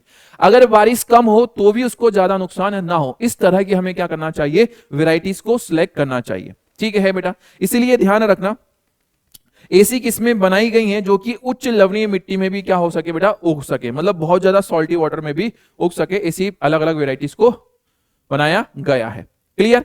अब कहानी ये आती है हमारे पास में कि किस्मों के जो अलग अलग वेराइटीज है, इसके सुधार के लिए कुछ अलग अलग हमारे पास में क्या देखने को मिलते हैं, कारक देखने को मिलते हैं। अलग अलग वेराइटीज के लिए अलग अलग हमारे पास में क्या आते हैं, कारक आते हैं। आखिर वेराइटीज के अंदर सुधार हम कैसे करें, ठीक है, अलग अलग उसमें पॉइंट्स आते हैं कि किस तरह से हम उसको क्या करते हैं, सुधार में लेकर के आते हैं। पहली चीज तो हम क्या करते हैं बेटा, सुधारों में फसल की जो वेराइटी है, फसल की वेराइटी में किस तरह के सुधार किए जाते हैं। पहला जो सुधार, इंपोर्टेंट सुधार जो होता है वो होता है क्या, उच्च उत्पादन की क्षमता। कोई फसल है वो अगर कम उत्पादन दे रही है तो वो हमारे कोई काम की नहीं है। ठीक है, कोई काम की नहीं है। तो सबसे पहले कोई वेराइटी, अगर हमें कोई वेराइटी के अंदर चेंज लेकर के आना है तो पहला चेंज हम यही लेकर के आते हैं कि उसके अंदर प्रोडक्शन की पावर क्या हो, ज्यादा हो, उच्च उत्पादन क्षमता हो, उच्च उत्पादन क्षमता हमें उसकी देखने को मिले। तो पहली कंडीशन हमें देखने को मिली है क्या, उच्च उत्पादन। मतलब प्रति एकड़ में, एक एकड़ में फसल की जो उत्पादन क्षमता है उसको क्या किया जाए, बढ़ा दिया जाए। जैसे पहले एक एकड़ में अगर 10 बोरा गेहूं हो रहा है तो भाई एक एकड़ में 10 की जगह कितने बोरा हो जाए, 20 बोरा हो जाए। सोचो कोई किसान के एक एकड़ में 10 बोरा गेहूं हो रहा था, ऐसी वेराइटी उसने यूज करी जिसमें एक एकड़ में उसको मिल रहे हैं क्या, 20 बोरा गेहूं मिल रहा है। सोचो अगर उसके पास में 100 एकड़ जमीन है तो सीधा उसका कितना फायदा हुआ। तो पहली ही चीज हम क्या करते हैं, उच्च उत्पादन को बढ़ावा देता है। दूसरी कंडीशन हम क्या करते हैं, एक अच्छी किस्म की, मतलब उन्नत किस्मों को चुनते हैं। ठीक है, उन्नत किस्मों का हमने क्या कर दिया है, निर्माण किया है। उन्नत किस्में जैसे कि फसल उत्पादन की गुणवत्ता जो होती है, फसल उत्पादन की जो गुणवत्ता होती है, फसल उत्पादन की गुणवत्ता प्रत्येक फसल में क्या होती है, भिन्न भिन्न होती है। दाल में जो होता है वो प्रोटीन की गुणवत्ता होती है, तिलहन में क्या होती है, तेल की गुणवत्ता होती है, फल और सब्जियों में सब्जियों का क्या होता है, संरक्षण महत्वपूर्ण होता है। तो फसल की हम अगली चीज जो पहले तो हमने उसका प्रोडक्शन देख लिया, प्रोडक्शन अच्छा होना चाहिए, और दूसरा उसके अंदर थोड़ी क्वालिटी अच्छी होना चाहिए। पहले तो प्रोडक्शन, दूसरा क्या हुआ, क्वालिटी। पहला क्वांटिटी, दूसरा क्या हो गया हमारे पास में, क्वालिटी। अच्छा उसमें प्रोटीन हो, अच्छा उसमें विटामिन हो, अच्छा उसके अंदर क्या हो, ऑयल का प्रोडक्शन हो, ये हमारे पास में इंपॉर्टेंट होता है। क्लियर। नेक्स्ट कंडीशन, ये जैविक और अजैविक चीजों के लिए क्या हो, प्रतिरोधक हो। मतलब क्या, जैविक तथा अजैविक प्रतिरोधकता हो। तीसरा हमारे पास में पॉइंट होता है फसल में सुधार का, जो वैरायटी में सुधार के लिए हमारे पास में जो तीसरा इंपॉर्टेंट चीज होती है वो होता है क्या, जैविक और अजैविक प्रतिरोधकता। जैविक मतलब जीवित जो चीज होती है उसके लिए हम वर्ड यूज करते हैं क्या, जैविक। और जो अजीब चीजें होती है, मतलब जो नॉन लिविंग चीजें होती हैं, उसके लिए हम वर्ड यूज करते हैं क्या, अजैविक। तो हम क्या करते हैं, जैविक जैसे कि रोग हो गया, कोई डिजीज हो गई, कोई इंसेक्ट हो गया, कोई निमेटेड हो गया, या फिर सूखा, या फिर हमारे पास में बाढ़ गर्मी वाला, या फिर ठंड वाला, या फिर पाला वगैरह, बर्फ गिरने वाली, जो ओला वगैरह गिरने वाली कंडीशन, ऐसी परिस्थितियां अगर आ गई के कारण फसल का उत्पादन कम हो सकता है। इनके कारण क्या होता है, फसल का उत्पादन कम होता है। तो इन परिस्थितियों को सहन कर सकने वाली हम क्या करते हैं बेटा, किस्मों का इजाफा करते हैं। ठीक है। जैविक और अजैविक प्रतिरोधकता हो, ऐसी फसल जिसके अंदर जैविक और अजैविक प्रतिरोधकता हो। जैविक मतलब, जैविक का मतलब क्या, जो कि बैक्टीरिया वायरस के इन्फेक्शन से लड़ सके, किसी इंसेक्ट कीट के आक्रमण से क्या हो सके, लड़ सके। दूसरी चीज अजैविक मतलब क्या, ज्यादा बारिश हो, बाढ़ हो, ज्यादा टेम्परेचर पड़ने लगे, या फिर सूखा पड़ने लगे, या ओले गिरने लगे, तो इन परिस्थितियों को भी क्या कर ले, झेल ले। इस तरह की हम क्या करते हैं, किस्मों का निर्माण करते हैं या फिर इजाफा करते हैं, किस्मों के ऊपर हम ध्यान देते हैं। और क्या करते हैं हम, नेक्स्ट कंडीशन है बेटा परिपक्वन काल में परिवर्तन। देखो कोई फसल है जिसको समय लग रहा है, जैसे एक साल में होता है बेटा कितना, 12 महीने होते हैं। एक साल में कितना समय होता है, 12 महीने होते हैं। अगर कोई फसल है जिसको पकने में कितना समय लग रहा है, 6 महीने का समय लग रहा है, 6 महीने में। और कोई फसल है जिसको पकने में, मतलब उसके बीज आने में 3 महीने का समय लग रहा है। बताओ कौन सी फसल ज्यादा अच्छी होगी, 6 महीने वाली अच्छी होगी या 3 महीने? ऑब्वियसली बात है 3 महीने वाली अच्छी होगी। ठीक है। अगर कोई फसल है जो कि 6 महीने में क्या हो रही है, पक रही है, उसमें 6 महीने में बीज आ रहा है, तो हम साल भर में इसकी कितनी फसल ले पाएंगे, हम सिर्फ 2 फसल ले पाएंगे। यदि कोई फसल ऐसी है, कोई वैरायटी ऐसी है जो कि 3 महीने में क्या हो रही है, पक रही है, तो हम साल भर में कितनी बार खेती कर पाएंगे, 4 बार खेती कर पाएंगे। कहानी समझ रहे हो? तो परिपक्वन जो काल है इसमें क्या हो जाना चाहिए, परिवर्तन होना चाहिए। परिपक्वन जो काल है उसमें क्या होना चाहिए, परिवर्तन होना चाहिए। फसल को उगाने से लेकर कटाई तक का कम से कम समय लगना आर्थिक दृष्टि से क्या होता है, अच्छा होता है। यदि समय कम होगा तो साल भर में हम 2 फसल ले रहे थे, अब समय कम लग रहा है तो साल भर में हम कितनी फसल लेंगे, 4 फसल लेंगे। ठीक है। 4 बार हमारे पास में क्या आएगा, पैसा आएगा। कहानी समझ में आ रही है? इससे क्या होता है, किसान प्रतिवर्ष अपने खेतों में कई फसल उगा सकते हैं। ठीक है। साल भर में ज्यादा से ज्यादा फसल को ये उगा सकते हैं। वो कम समय होने के कारण फसल उत्पादन में धन भी कम खर्च होता है और समान परिपक्व कटाई की प्रक्रिया को सरल बनाता है। ठीक है। कहानी समझ में आ गई? और इसमें धन उपार्जन मतलब ज्यादा से ज्यादा क्या होता है, हमें प्रॉफिट देखने को मिलता है अगर परिपक्वन का समय क्या हो जाए, कम हो जाए तो। क्लियर? चलो अगली कंडीशन, और क्या ध्यान रखते हैं हम, वेराइटीज के अंदर हमें और क्या क्वालिटीज चाहिए, क्या चाहिए हमें, व्यापक अनुकूलता चाहिए। ठीक है। अनुकूलता, व्यापक अनुकूलता का मतलब क्या, सुनना जरा ध्यान से। व्यापक अनुकूलता वाली फसल चाहिए। व्यापक अनुकूलता वाली जो वैरायटी होती है का विकास करना विभिन्न पर्यावरणीय परिस्थितियों में फसल उत्पादन को स्थायी करने में क्या होता है, सहायक होता है। एक ही किस्म को विभिन्न क्षेत्रों में विभिन्न जलवायु में उगाया जा सकता है। बेटा यदि कोई ऐसी वैरायटी है जिसमें की सहनशीलता कम है, ठीक है, या फिर उसमें अनुकूलन कम है। अनुकूलन मतलब जैसे हम हमारी बात करें तो हमारे अंदर क्या होता है, अनुकूलन। यदि हमें कोई राजस्थान में भी छोड़ दे तो हम वहां पर भी रह लेंगे। ठीक है। गर्मी वाले एरिया में कोई हमें उधर छोड़ दे शिमला वाले एरिया में तो हम वहां भी रह लें। हमें अंटार्कटिका में छोड़ दे तो हम वहां भी रह लेंगे। हमारे अंदर क्या है, अनुकूलन है। हम अलग अलग एरिया में रहने के लिए क्या हो जाते हैं, अनुकूलित हो जाते हैं।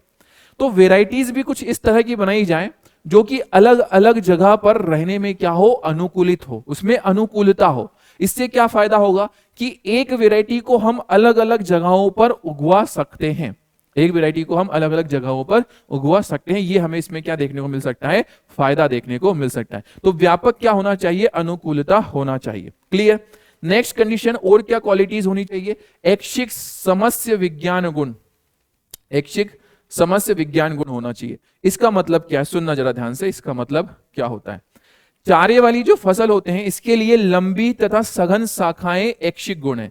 बेटा जो चारे वाली किस्में होती है, जैसे वर्सिंग वगैरह की हम बात करें, या फिर सुडान घास वगैरह की बात करें, जो कि हम पशुओं के लिए लगाते हैं, तो इनके अंदर हमें बीज से कोई मतलब नहीं होता। इसके अंदर हमें इंपॉर्टेंस ये होती है कि चारे का उसका कितनी उसमें ब्रांच, कितनी पत्तियां बन रही, जितनी ज्यादा पत्तियां बनेगी उतना हमारे लिए क्या होगा, अच्छा, उतना ज्यादा उस जानवर का क्या हो जाएगा, पेट ज्यादा भरेगा, ऐसा ही होगा। तो जो चारे वाली फसलें होती है इसके लिए हमें लंबी तथा सघन शाखाएं हमारे लिए अच्छा होता है। और जो अनाज के लिए होते हैं, अनाज के लिए हमें क्या होता है, बोने पौधे उपयुक्त होते हैं। कहानी समझ रहे हो तुम ये वाली, जैसे कि उदाहरण के लिए मैंने कहा कोई चारे वाली फसल है, चारा फसल है, तो चारा फसल के अंदर बेटा आप चाहोगे कि इसकी लंबाई क्या हो जाए, ज्यादा हो जाए, इसकी लंबाई क्या हो जाए, ज्यादा। क्यों, लंबाई ज्यादा होगी तो इसके अंदर पत्तियां भी क्या होंगी, ज्यादा होंगी, पत्तियां भी क्या होंगी, ज्यादा। वो पत्तियां ज्यादा होगी तो आप जानवर को खिलाओगे तो उसका पेट क्या होगा, भरेगा, यही होगा चारे की फसल के अंदर। लेकिन मैंने कहा कि आपको अनाज की फसल चाहिए, तो अनाज की फसल के अंदर आपकी डिमांड बढ़ गई।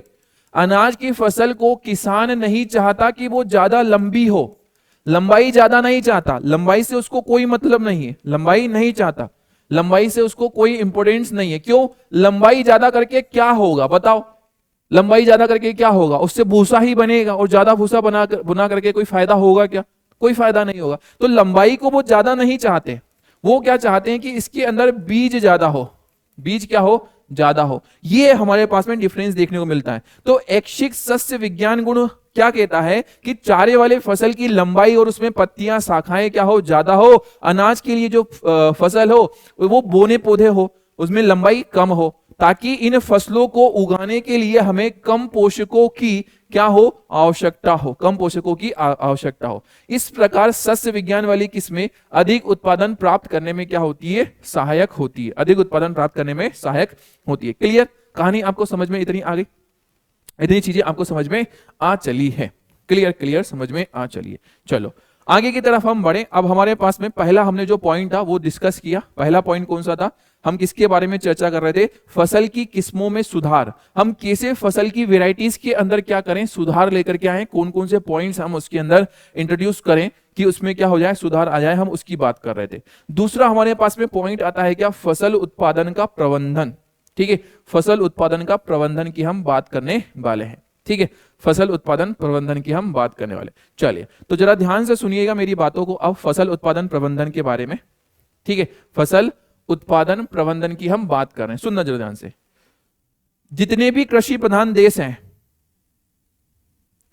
जितने भी कृषि प्रधान देश हैं दुनिया के अंदर, जितने भी अन्य कृषि प्रधान देश हैं, उनके देशों के समान भारत में भी बेटा जो कृषि होती है वो छोटे छोटे खेतों से लेकर के बहुत बड़े फार्मों तक में होती है। ठीक है, जितने भी वर्ल्ड के अंदर जितने भी देश हैं जिसमें खेती होती है ना, तो उनके अंदर ऐसा नहीं है कि छोटे छोटे से खेतों में खेती हो रही ना, किसी किसी में हमें ये देखने को मिलता है कि कहीं कहीं पर भाई 10-10 एकड़ में खेती हो रही है, कहीं कहीं पर हमें देखने को मिलता है कि 100-100 एकड़ का एक पूरा फार्म है, पूरा की पूरा 100 एकड़ का पूरा एरिया है और उसमें क्या हो रही है, खेती हो रही है। तो छोटे एरिया में भी खेती होती है और बड़े एरिया में भी क्या होती है, खेती होती है। इसलिए बेटा विभिन्न किसानों के पास जो भूमि है, धन है, सूचना तकनीक की उपलब्धता कम अथवा अधिक होती है। ठीक है, कम या अधिक होती है। आप सुनो, इस बात को ध्यान से सुनो। कोई किसान है जो कि 10 एकड़ का मालिक है, कोई किसान जो कि कितने एकड़ का, 10 एकड़ का मालिक है, और कोई किसान जो कि 100 एकड़ का मालिक है। मतलब एक किसान जो कि 10 एकड़ में साल भर में फसल उगा रहा है और कोई किसान है जो 100 एकड़ में क्या कर रहा है, फसल उगा रहा है। तो इन दोनों किसानों के अंदर जमीन आसमान का क्या है, डिफरेंस है। जो 10 एकड़ वाला किसान है उसके पास धन ज्यादा होगा, उसके पास में संसाधन भी क्या होंगे, ज्यादा होंगे, ट्रैक्टर होगा, हार्वेस्टर होगा, सारी चीजें होगी। 100 एकड़ वाला जो किसान होगा उसके पास में। 10 एकड़ वाले किसान के पास में धन क्या होगा, कम होगा, पैसा कम होगा, ना तो ज्यादा उसके पास में संसाधन हो गए, ना तो ट्रैक्टर होगा, ना हार्वेस्टर होगा, ये चीजें भी उसके पास में क्या होती है, कम होती है। तो यही चीज मैं यहाँ पे बताने की कोशिश कर रहा हूं कि अलग अलग किसान होते हैं, छोटे छोटे किसान भी होते हैं, बड़े बड़े किसान भी होते हैं, अलग अलग वो भूमि पे काम करते हैं। इसलिए जो किसान होते हैं इसके पास में भूमि, धन और सूचना मतलब इंफॉर्मेशन और जो तकनीकी होती है, मतलब हार्वेस्टर हो गया, ट्रैक्टर हो गया है, बाकी की जितनी भी मशीनरी हो गई, थ्रेशर वगैरह, उसकी उपलब्धता कम अथवा अधिक हो सकती है। किसी के पास में ज्यादा हो सकती है, किसी के पास में क्या हो सकती है, कम हो सकती है। ये देखने को हमें मिलता है, जनरल सी बात है। संक्षिप्त में धन अथवा आर्थिक परिस्थितियां किसानों को विभिन्न कृषि प्रणाली तथा कृषि तकनीकों को अपनाने में महत्वपूर्ण भूमिका निभाते हैं। ये बड़ा इंपॉर्टेंट पॉइंट है। सबसे ज्यादा बड़ा रुपया होता है, ठीक है। अगर किसान के पास 100 एकड़ का किसान है, उसके पास में पैसा अच्छा खासा है, पैसा अच्छा खासा है, तो वो नई नई चीजों को क्या करेगा, ट्राई करेगा, नया नया उन्हें का हार्वेस्टर भी ले आऊं, मैं तो थ्रेसर भी ले आऊं, मैं तो रोटावेटर भी ले आऊं, मतलब मैं अलग अलग चीजें ले आऊं, अलग अलग तरह की वेराइटी ले आऊं, अलग अलग तरह की मैं कीटनाशक ले आऊं। क्यों? क्योंकि पैसा है। जिस किसान के पास में सिर्फ 10 एकड़ जमीन है, वो सिर्फ और सिर्फ कुछ ही चीजों के ऊपर क्या होता है, उपलब्ध रहता है।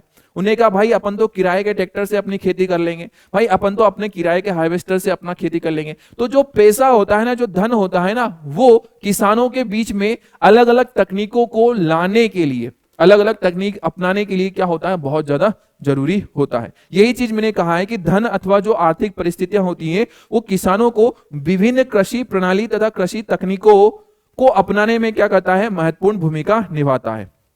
क्लियर है? योगदान उच्च निवेश तथा फसल उत्पादन में सहसंबंध। किसान की जो लागत है, लागत क्षमता फसल तंत्र तथा उत्पादन प्रणालियों का निर्धारण करती है। ठीक है, इस बात को ध्यान रखना। किसान की जो लागत क्षमता होती है ना, वो फसल तंत्र और उत्पादन प्रणालियों का निर्धारण करती है। लागत का मतलब क्या होता है, उसने कितना इन्वेस्ट किया है, कितना इन्वेस्ट किया उसको हम बोलते हैं क्या, लागत। तो कितना इन्वेस्ट किया उसी हिसाब से उसको क्या देखने को मिलता है, आउटपुट देखने को मिलता है।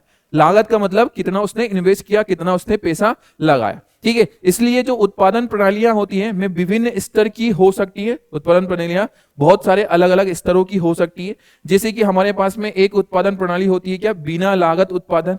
मतलब उसने कुछ भी नहीं किया, बस जाकर के खेत में क्या कर दिया है, दवाई को बीज को लगा दिया है, और ना तो कोई दवाई डाली, ना उसने कोई अलग से कोई उसके ऊपर कोई चीज किया है, कुछ भी उसने इन्वेस्टमेंट नहीं किया, बिना लागत का उसने क्या कर लिया है, खेती को कर लिया है। दूसरा होता है हमारे पास में क्या, अल्प लागत वाली। ठीक है, दूसरी खेती होती है हमारे पास में क्या, अल्प लागत। ठीक है, अल्प लागत वाले हो गई है। और एक हो गया हमारे पास में क्या, अधिक लागत वाला। ठीक है, अधिक लागत मतलब जो बहुत सारी दवाइयां भी यूज कर रहा है, बहुत सारे अलग अलग उसमें उनकी सफाई भी करा रहा है मजदूरों से, फसल के बीच में घास जो लग जाती है, अलग अलग कीटनाशक क्या कर रहा है, डाल रहा है, अलग अलग तरह के उसमें पोषक पदार्थ को क्या कर रहा है, डाल रहा है, यूरिया डीएपी को डाल रहा है। तो अलग अलग तरह का हमारे पास में क्या होता है, प्रबंधन देखने को मिलता है। या तो बिना लागत का हो गया, अल्प लागत का हो गया, या फिर अधिक लागत का हमारे पास में देखने को मिला। क्लियर? चलिए, जो फसल उत्पादन प्रबंधन होता है बेटा, फसल उत्पादन का जो प्रबंधन होता है, इसे हम कुछ अलग अलग पार्ट्स में क्या करते हैं, डिवाइड करते हैं। जैसे सबसे पहले हम देखते हैं इसके अंदर क्या बेटा, पोषक का प्रबंधन। पोषक मतलब फसल के उत्पादन के लिए बेटा सबसे ज्यादा इंपॉर्टेंट होते हैं क्या, पोषक पदार्थ। जैसे हमारे शरीर के लिए हमें अच्छे विटामिन, अच्छा भोजन मिलेगा तो हमारे शरीर की अच्छी वृद्धि होगी। ठीक इसी तरह से फसल के अंदर भी यदि उन्हें अच्छी तरह से पोषक पदार्थ मिलेंगे तो उसकी वृद्धि क्या होगी, अच्छी देखने को मिलती है। यही चीज हमारे पास में यहां पर आती है। पहला हमें देखने को मिलता है क्या, पोषक प्रबंधन के बारे में हम बात करें। पोषक प्रबंधन की हम क्या कर रहे हैं, चर्चा कर रहे हैं। जैसे हमें विकास, वृद्धि तथा स्वस्थ रहने के लिए भोजन की आवश्यकता होती है, वैसे ही पौधों को भी बेटा वृद्धि के लिए क्या होते हैं, पोषक पदार्थों की आवश्यकता होती है। ठीक है, पोषक पदार्थों की आवश्यकता होती है। पौधों को जो पोषक पदार्थ होते हैं वो हवा से, पानी से और मिट्टी से प्राप्त होते हैं। ये तीन चीजों से मिलते हैं। पोषक पदार्थ जो होते हैं ना, वो पौधों को कहां से मिलते हैं, हवा, मिट्टी और पानी। हवा, मिट्टी और पानी, इन तीन जगहों से उन्हें क्या मिलते हैं, पोषक पदार्थ मिलते हैं। ये बात ध्यान रखना। ठीक है, आपको पता है कि जो पौधे होते हैं वो मिट्टी से क्या करते हैं, पानी को अवशोषित करते हैं, पानी को अवशोषित करते हैं, और पानी के अंदर ही अलग अलग प्रकार के क्या होते हैं, खनिज होते हैं। अलग अलग प्रकार के क्या होते हैं, खनिज होते हैं। पौधों के लिए अनेक पोषक पदार्थ क्या होते हैं बेटा, आवश्यक होते हैं। जैसे हवा से अगर हम बात करें कि जो हवा होती है, हवा से क्या देखने को मिलता है, कार्बन और ऑक्सीजन मिलती है। पौधों को हवा से क्या मिलता है, कार्बन और ऑक्सीजन मिलता है। पानी से क्या मिलता है, तो हाइड्रोजन मिलता है और ऑक्सीजन मिलता है। पानी से पौधों को क्या मिलता है, हाइड्रोजन और ऑक्सीजन मिलता है। और बाकी के जो अन्य पदार्थ होते हैं वो कहां से मिलते हैं बेटे, इन्हें मिट्टी से मिलते हैं। बाकी के जितने भी पदार्थ होते हैं वो पौधों को मिलते हैं, मिट्टी से मिलते हैं। इन पोषक पदार्थों में कुछ की अधिक मात्रा चाहिए, कुछ पोषक पदार्थ जो होते हैं उनकी पौधों को क्या होती है, अधिक आवश्यक होती है, अधिक आवश्यकता होती है। ठीक है, अधिक मात्रा चाहिए। और जो पोषक पदार्थ पौधों को अधिक मात्रा में चाहिए, अधिक मात्रा में चाहिए, उन्हीं को बेटा हम नाम दे देते हैं क्या, बृहद पोषक। ठीक है, उन्हीं का हमारे पास में नाम होता है क्या, बृहद पोषक पदार्थ। बृहद पोषक पदार्थ ऐसे पोषक पदार्थ जिनकी अधिक मात्रा में आवश्यक होते हैं। ऐसे पोषक पदार्थ जो कि अधिक मात्रा में क्या होते हैं, आवश्यक होते हैं, उन्हें हम नाम दे देते हैं क्या, बृहद पोषक पदार्थ नाम होता है। दूसरी कंडीशन, कुछ ऐसे पोषक पदार्थ होते हैं जो कि कम मात्रा में क्या होते हैं, आवश्यक होते हैं, कम मात्रा में आवश्यक होते हैं। तो जो कम मात्रा में आवश्यक होंगे उन पोषक पदार्थों को हम नाम दे देते हैं क्या, उन पोषक पदार्थों का हमारे पास में नाम हो जाता है क्या बेटा, सूक्ष्म पोषक पदार्थ। ठीक है, कम मात्रा में आवश्यक होते हैं, इसलिए इनका नाम हो जाता है क्या, सूक्ष्म पोषक पदार्थ। सूक्ष्म पोषक पदार्थ ऐसे पदार्थ जो कि कम मात्रा में क्या होते हैं, आवश्यक होते हैं, उन्हीं को हम बोल देते हैं क्या, कम मात्रा में आवश्यक होते हैं, उन्हीं को हम बोल देते हैं क्या, सूक्ष्म पोषक पदार्थ हमारे पास में नाम हो जाता है। क्लियर। यदि पोषक पदार्थ की कमी हो जाए, यदि मिट्टी के अंदर या फिर पौधे को पोषक पदार्थ अच्छी तरह से नहीं मिल रहे, तो पोषक पदार्थों की कमी के कारण पौधों की शारीरिक जो क्रिया होती है, जैसे कि जनन, वृद्धि और रोगों के प्रति लड़ने की जो क्षमता होती है, उसके प्रति उसका क्या हो जाता है बेटा, असर पड़ता है। ठीक है, और अधिक उत्पादन प्राप्त करने के लिए मिट्टी में हमें किसका उपयोग करना पड़ता है, खाद। मिट्टी में खाद तथा किसका उपयोग करना चाहिए बेटा, उर्वरक के रूप में क्या किया जाता है, पोषक पदार्थों को मिलाया जाना आवश्यक होता है। क्लियर। तो पोषक पदार्थ किसी भी प्लांट के लिए जरूरी होते हैं। पोषक पदार्थ यदि अच्छे होंगे तो उस प्लांट की क्या होगी, वृद्धि अच्छी होगी। अगर पोषक पदार्थ अच्छे नहीं है तो प्लांट की वृद्धि अच्छी नहीं होगी। अब किसान क्या करते हैं कि अलग अलग पोषक पदार्थ के लिए अलग अलग तरह का प्रयोग करते हैं। जैसे कि भाई अगर मिट्टी में अगर पोषक पदार्थ नहीं है तो क्या कर दिया जाता है, बाहर से खाद वगैरह डाल दी जाती है। खाद से क्या कर दिया जाता है, पोषक पदार्थ डाल दिया जाता है। खाद जैसे वो गोबर की जो खाद होती है ना, वो डाल दिया जाता है। या फिर बाहर से कुछ फर्टिलाइजर्स, यूरिया, डीएपी वगैरह को क्या कर दिया जाता है, डाल दिया जाता है, ताकि पौधे को क्या मिल सके, पोषक पदार्थ मिल सके। ये कंडीशन हमें देखने को मिलती है। क्लियर। चलिए सुनना जरा ध्यान से, हमारे पास में एक छोटा सा टेबल है। ठीक है, पोषक प्रबंधन की बात कर रहे हैं। हवा की अगर हम बात करें तो हवा से क्या मिलता है, कार्बन और ऑक्सीजन मिलता है। पानी से क्या मिलता है, हाइड्रोजन और ऑक्सीजन। मृदा से हमें क्या मिलते हैं, बृहद पोषक पदार्थ मिलते हैं। बृहद पोषक पदार्थ कौन कौन से होते हैं, ये ध्यान रखना, ये सवाल पूछा जाता है। जैसे कि नाइट्रोजन की हम बात करें, नाइट्रोजन, फास्फोरस, पोटेशियम और क्या हो गया है, कैल्शियम। कैल्शियम, मैग्नीशियम और सल्फर, ये क्या होते हैं बेटा, बृहद पोषक पदार्थ होते हैं। नाइट्रोजन की पौधों को बहुत ज्यादा आवश्यकता होती है। फास्फोरस भी बहुत ज्यादा चाहिए, पोटेशियम बहुत ज्यादा, कैल्शियम बहुत ज्यादा चाहिए। लेकिन कुछ पोषक पदार्थ जैसे आयरन हो गया, मैग्नीशियम, बोरॉन हुआ, जिंक हुआ, कॉपर हुआ, ये क्या चाहिए, इन्हें कम मात्रा में चाहिए, इसलिए इन्हें हम बोल देते हैं ये क्या है बेटा, सूक्ष्म पोषक पदार्थ होते हैं। और ये किससे मिलते हैं, मिट्टी से मिलते हैं। ये किससे मिलते हैं, मिट्टी से प्राप्त होते हैं। ठीक है, किससे प्राप्त होते हैं, मिट्टी से प्राप्त होते हैं। चलिए, अब पोषक पदार्थ यदि मिट्टी में नहीं है तो हम क्या करते हैं, बाहर से पोषक पदार्थों को डाल देते हैं। जैसे पहला पोषक पदार्थों को डालने के लिए पहला हमारे पास में उपाय होता है कि किसका प्रयोग कर लिया जाए, खाद का प्रयोग कर लिया जाए। ठीक है, किसका प्रयोग किया जाए, खाद का प्रयोग किया जाए। जैसे उदाहरण के तौर पर खाद होता क्या है, इसकी अगर हम बात करें, खाद होता क्या है। खाद जनरली बेटा बहुत सिंपल सी चीज है। आप देखते हैं कि जैसे गांव के अंदर जो जानवरों को पाला जाता है, ठीक है, अलग अलग गाय, भैंस, बकरी वगैरह को पाला जाता है, इनका जो गोबर वगैरह निकलता है उसे क्या कर दिया जाता है, एक जगह पर इकट्ठा किया जाता है। और एक जगह पर जब इसको इकट्ठा कर दिया जाता है, उस गोबर के अंदर बहुत सारे पत्तियां, फल फ्रूट, सब्जी वगैरह के छिलके, ये वो सारी चीजें रहती हैं। और वो पड़ा हुआ रहता है 5 महीने 6 महीने तक एक जगह पर पड़ा हुआ रहता है। उसी को क्या किया जाता है, खेत में डाला जाता है। उसी को क्या किया जाता है, खेत में डाला जाता है। इसी को हम बोल देते हैं ये क्या है, खाद है। इसी को हम बोलते हैं ये क्या है, खाद है। क्यों? क्योंकि इनके अंदर ये जो पूरा पदार्थ होता है खाद वाला, इसके अंदर बहुत सारे आवश्यक पदार्थ होते हैं। जब इसको खेत में डाला जाता है तो वो आवश्यक पोषक पदार्थ कहाँ चले जाते हैं? खेत की मिट्टी में, और पौधे उसको क्या कर लेते हैं? अवशोषित कर लेते हैं। ये कंडीशन हमें देखने को मिलती है। तो खाद में बेटा कार्बनिक पदार्थों की मात्रा क्या होती है? अधिक होती है, और यह मिट्टी को अल्प मात्रा में क्या करता है? पोषक प्रदान करते हैं। खाद को जंतुओं के अवशिष्ट तथा पौधों के कचरे के अपघटन से क्या किया जाता है? तैयार किया जाता है। खाद मिट्टी को पोषक तथा कार्बनिक पदार्थों से क्या कर देती है? परिपूर्ण कर देती है। इसके कारण जो मिट्टी है इसकी उर्वरक क्षमता क्या हो जाती है? बढ़ जाती है। उर्वरता को भी ये क्या कर देती है बेटा? बढ़ा देती है। खाद में कार्बनिक पदार्थ की अधिक मात्रा मिट्टी की संरचना में क्या करती है? सुधार करती है। बेटा मिट्टी की जो क्वालिटी होती है ना, वो बहुत ज्यादा क्या हो जाती है? इंक्रीज हो जाती है। किसके कारण? खाद के उपयोग के कारण। ठीक है, इसके कारण जो रेत वाली जमीन होती है ना, जो रेतीली जमीन होती है ना, रेतीली मिट्टी आपको पता है रेतीली मिट्टी में पानी रखने की क्षमता नहीं होती। ठीक है, आप रेत को लो और रेत में पानी डालो, वो पानी को नहीं रख पाएगी। लेकिन आप खेत की मिट्टी को लो, उसमें पानी डालो, वो पानी को क्या कर लेगी? सोख लेगी। वो पानी को क्या कर लेती है? सोख लेती है। तो यदि आप खाद का यूज कर रहे हो ना, तो रेतीली मिट्टी में भी पानी को एब्जॉर्ब करने की पावर आ जाती है, सोखने की पावर आ जाती है। और जो चिकनी मिट्टी होती है, जो कि बहुत ज्यादा चिकनी होती है, एकदम पास में, एकदम ऐसा मतलब बहुत ज्यादा पास होती है, बहुत हार्ड बोल सकते हैं, या फिर बहुत ज्यादा चिकनी होती है। ठीक है, बहुत ज्यादा क्या होती है? चिकनी होती है। तो चिकनी मिट्टी में कार्बनिक पदार्थों की जब मात्रा अधिक हो जाती है ना, तो ये पानी को निकालने में क्या करता है? सहायता करता है, जिससे पानी एकत्रित नहीं होता।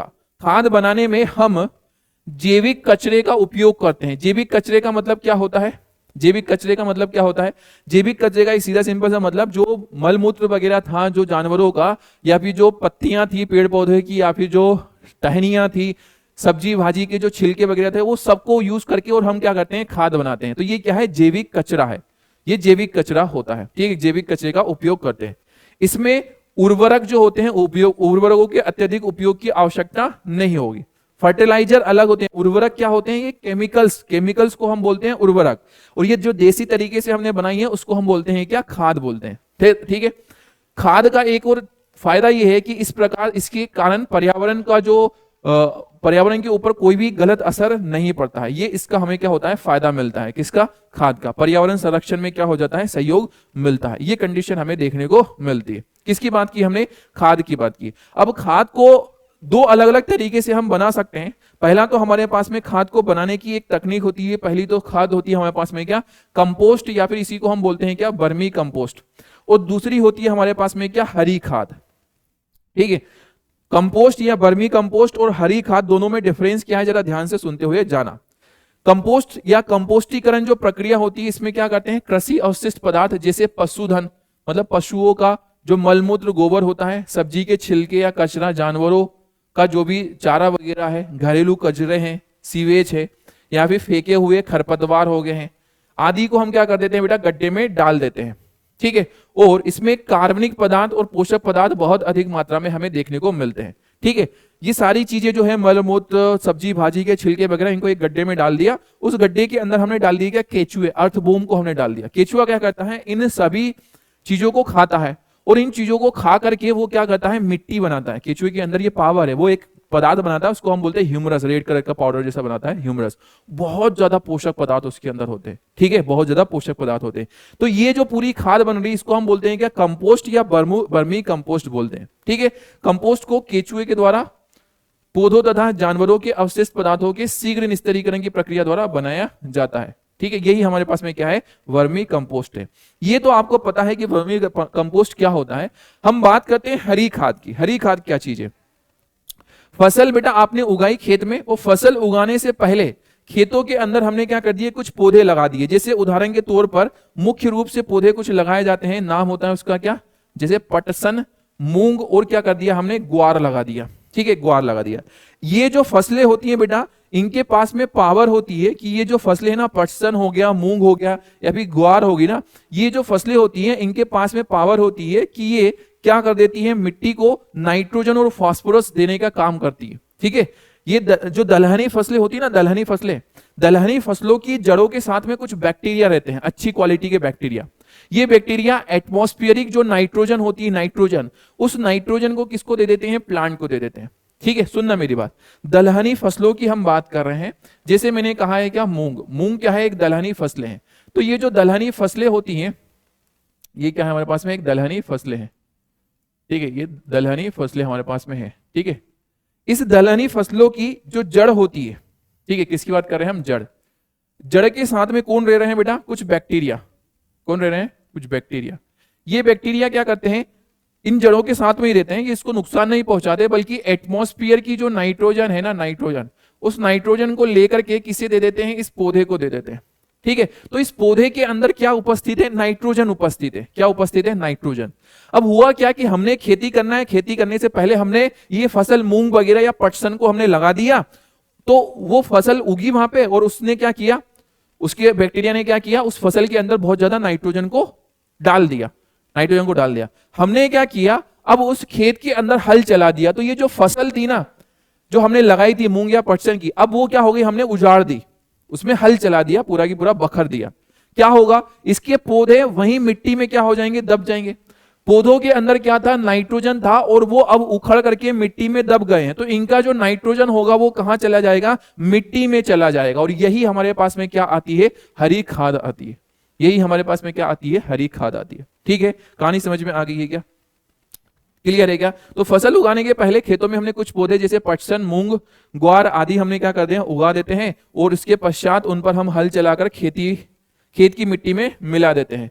ये पौधे हरी खाद में परिवर्तित हो जाते हैं, जो मिट्टी को नाइट्रोजन तथा फास्फोरस से परिपूर्ण करने में सहायक होते हैं। यही चीज हमारे पास में हरी खाद के नाम से जानी जाती है। ठीक है, हरी खाद के नाम से हमारे पास में जानी जाती है। क्लियर?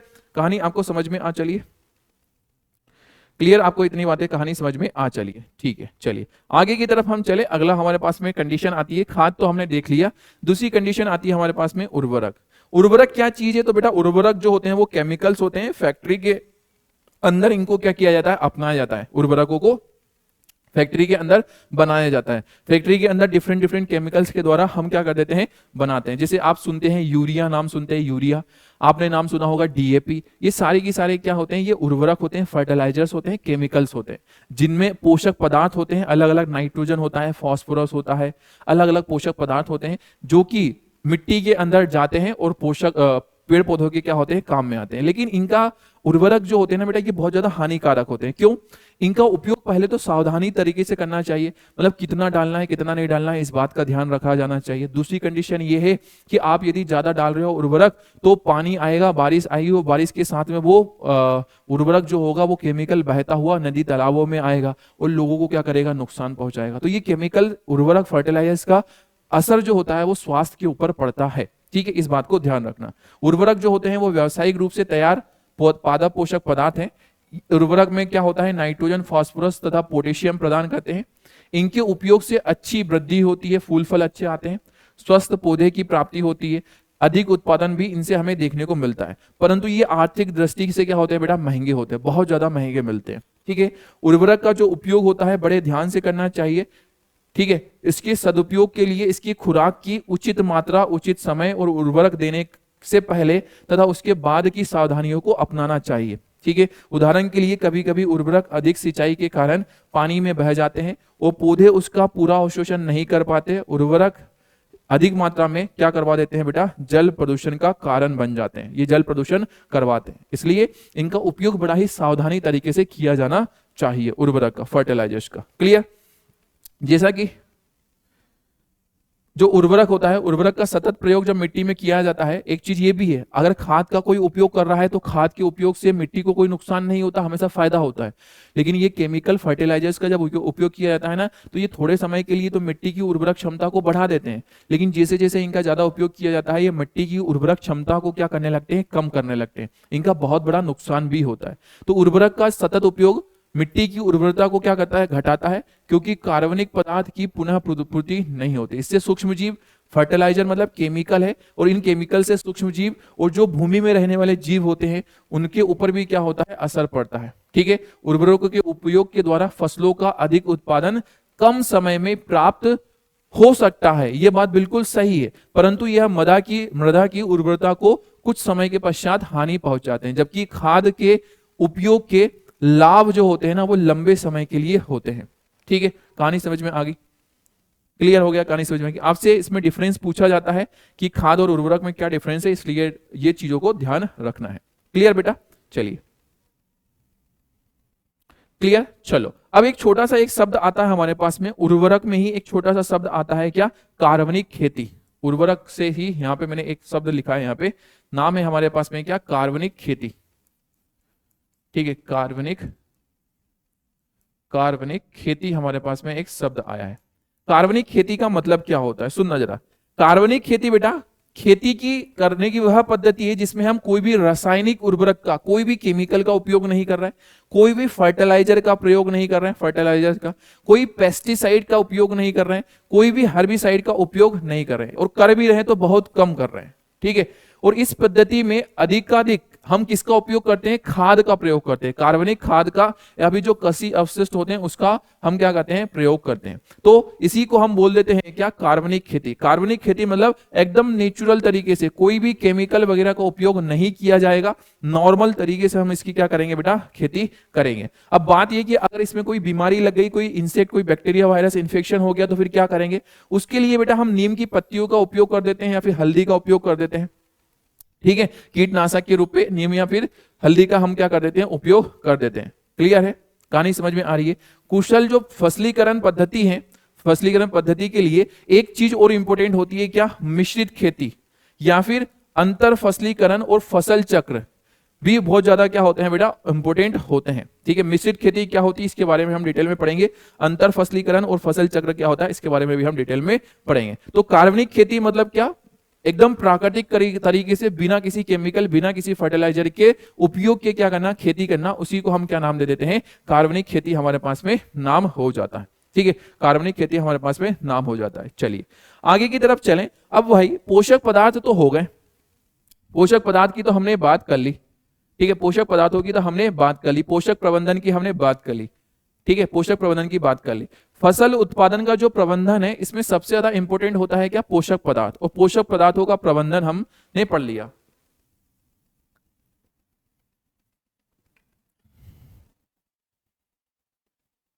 लेकिन बेटा सिर्फ फसल के अंदर पोषक पदार्थ ही जरूरी नहीं है, फसलों को अच्छी तरह से क्या मिलना चाहिए? सिंचाई मिलना चाहिए। अच्छी तरह से क्या मिलना चाहिए? सिंचाई मिलना चाहिए। यदि प्रॉपर तरीके से सिंचाई मिल रही है तो उन फसलों का उत्पादन क्या होगा? अच्छे से होगा। सिंचाई अगर नहीं मिल रही है तो फिर फसल का उत्पादन अच्छा नहीं होगा। तो फसल उत्पादन प्रबंधन में जो दूसरी हमारे पास में चीज निकल करके आती है वो आती है क्या? सिंचाई। सिंचाई बहुत अच्छी पैटर्न में होना चाहिए, और सिंचाई के लिए बेटा अलग अलग हमारे पास में क्या होते हैं? साधन होते हैं। ठीक है, सिंचाई के लिए अलग अलग साधन हमें देखने को मिलते हैं। भारत में अनेक पानी के स्रोत हैं और विभिन्न प्रकार की जलवायु है। इन परिस्थितियों में विभिन्न प्रकार के सिंचाई की विधियां पानी के स्रोत की उपलब्धता के आधार पर अपनाई जाती है। ठीक है, उदाहरण के तौर पर हमारे पास में स्रोतों में सबसे पहला तो क्या होता है? कुआं आता है। कुएं से हम क्या कर सकते हैं? सिंचाई कर सकते हैं। कुएं भी बेटा एक प्रकार के नहीं होते, कुएं भी अलग अलग प्रकार के होते हैं, दो प्रकार के, जैसे खुदे हुए कुएं हो गए, या फिर हम बोलते हैं एक क्या होता है? नलकूप होते हैं। खुदे हुए कुएं का अगर हम बात करें, खुदे हुए कुएं द्वारा भूमिगत जो जल होता है ना, जल स्तरों में स्थित पानी को हम क्या करते हैं?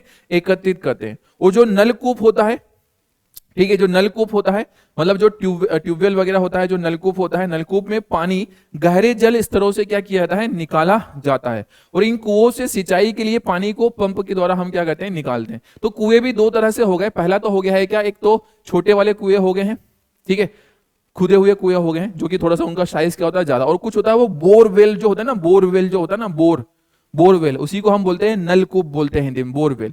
ये बहुत गहराई तक जाते हैं, 100 फीट, 200 फीट, 250 फीट, 300 फीट अंदर तक ये जाते हैं, और वहां से क्या किया जाता है? पानी को निकाला जाता है। दो अलग अलग हमारे पास में क्या हो गया? माध्यम। एक और माध्यम होता है हमारे पास में सिंचाई का, नाम होता है उसका क्या? नहर। ठीक है, ये बहुत ही अच्छा उपाय है नहर का। नदियों से या फिर अलग अलग तालाबों से क्या किया जाता है? पतली पतली सी नालियां, उनसे और छोटी छोटी सी नालियां या फिर छोटी छोटे से रास्ते बनाए जाते हैं, और पानी को हर एक खेत तक क्या किया जाता है? पहुंचाया जाता है। उसी प्रक्रिया को हम बोलते हैं क्या? नहरें। उसी का हमारे पास में नाम होता है क्या? नहरें। और क्या ऑप्शन हो सकता है हमारे पास में? एक और हमारे पास में ऑप्शन हो गया सिंचाई का, नदी जल या फिर उठाव प्रणाली, नदी जल या फिर उठाव प्रणाली। जिन क्षेत्रों में बेटा जलाशयों से कम पानी मिलने के कारण नहरों का बहाव अनियमित अथवा अपर्याप्त होता है। ऐसे बहुत सारे एरिया होते हैं, क्षेत्र होते हैं जहां तक नहर के द्वारा पानी नहीं पहुंचाया जा सकता, तो वहां पर जल उठाव प्रणाली अधिक उपयोग रहती है। नदी जो होती है, नदियों के किनारे स्थित खेतों में सिंचाई करने के लिए नदियों से सीधे ही पानी को क्या कर लिया जाता है, निकाल लिया जाता है। इसी को हम बोल देते हैं क्या, नदी उठाव प्रणाली हमारे पास में नाम हो जाता है। और क्या संसाधन होते हैं सिंचाई के लिए, तो तालाब होते हैं। तालाब आपको पता ही है, छोटे जलाशय होते हैं, छोटे क्षेत्रों में जो बहता हुआ पानी एक जगह इकट्ठा हो जाता है, उसी को हम क्या बोलते हैं, तालाब, और उसी का उपयोग किया जाता है किसमें, सिंचाई के लिए किया जाता है। ठीक है, कहानी समझ में आ गई। अब कृषि के लिए जो पानी होता है बेटा, कृषि में पानी की उपलब्धि बढ़ाने के लिए आधुनिक विधि का भी हम उपयोग करते हैं। जैसे बारिश से आने वाला जो पानी होता है, इसे हम क्या कर देते हैं, वाटर हार्वेस्टिंग द्वारा जल में उतार देते हैं। जल में क्या कर देते हैं, वाटर को उतार देते हैं। पानी का संग्रहण तथा जल विभाजन का हम क्या कर देते हैं, उचित प्रबंधन द्वारा उपयोग किया जाता है।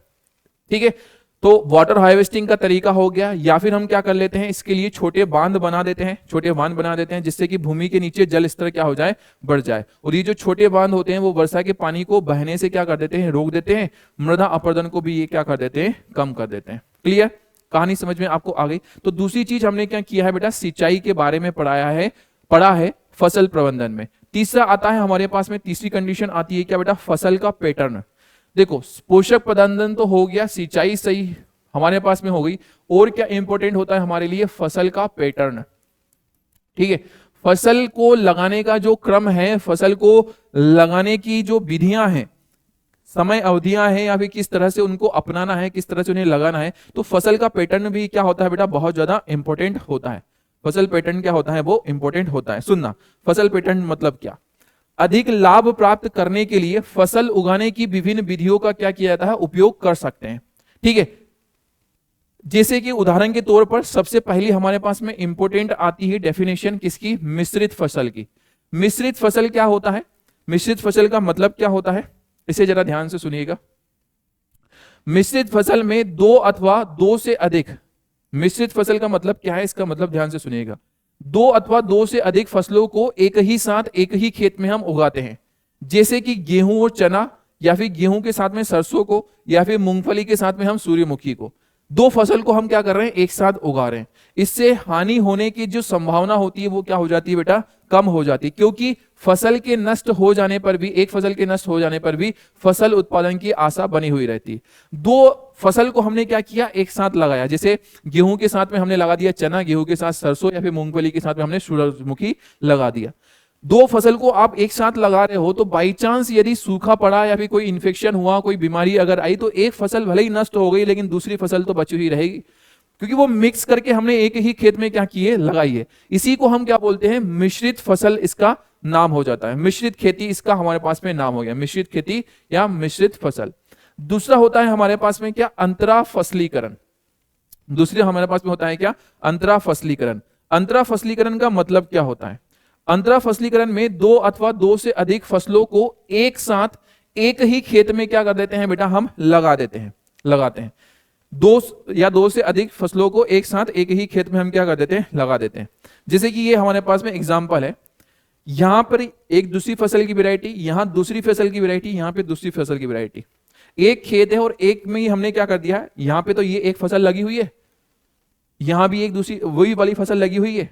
ये वाली जो पूरी क्यारी है, लाइन है, वो पहली फसल की, ये भी पहली फसल की। इसके बीच में हमने क्या कर दिया, दूसरी फसल को इंट्रोड्यूस कर दिया, लगा दिया। इसी को हम क्या बोलते हैं, अंतरा फसलीकरण इसका हमारे पास में नाम होता है। ठीक है, तो कुछ पंक्तियों में एक प्रकार की फसल तथा उसके एकांतर में स्थित दूसरी पंक्तियों में दूसरी प्रकार की फसल को हम क्या कर देते हैं, उगा देते हैं। इसके उदाहरण हमारे पास में आते हैं सोयाबीन के साथ में मक्का, या फिर बाजरे की हम बात करें, बाजरा प्लस लोबिया की हमारे पास में बात होगी।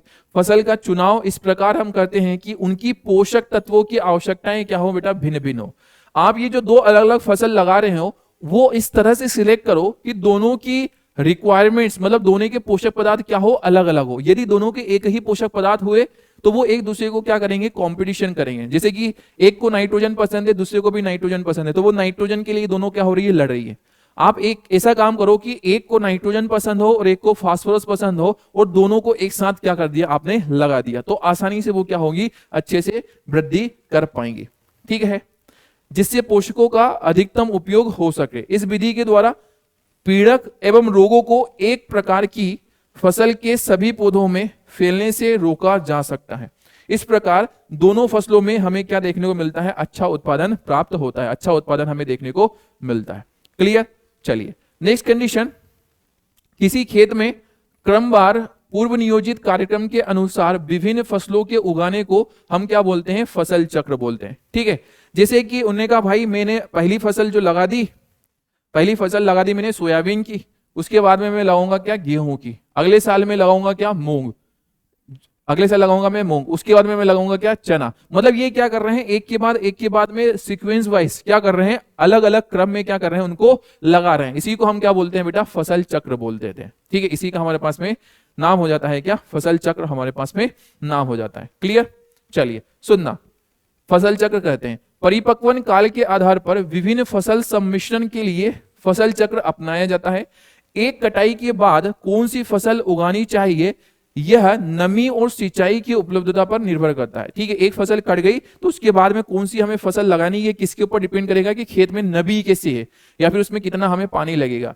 यदि फसल चक्र उचित ढंग से अपनाया जाए तो एक वर्ष में 2 अथवा 3 फसलों के अच्छा उत्पादन किया जा सकता है।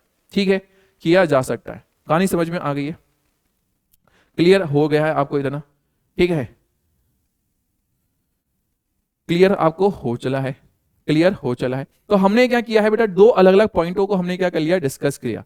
पहला तो हमने क्या किया है, आप भूल गए हो, पहले मैंने बताया आपको किसके बारे में, फसल की किस्मों में सुधार, और दूसरा मैंने आपको बताया है क्या, फसल उत्पादन का प्रबंधन बताया। तीसरी हम बात करने वाले हैं क्या, फसल सुरक्षा का प्रबंधन।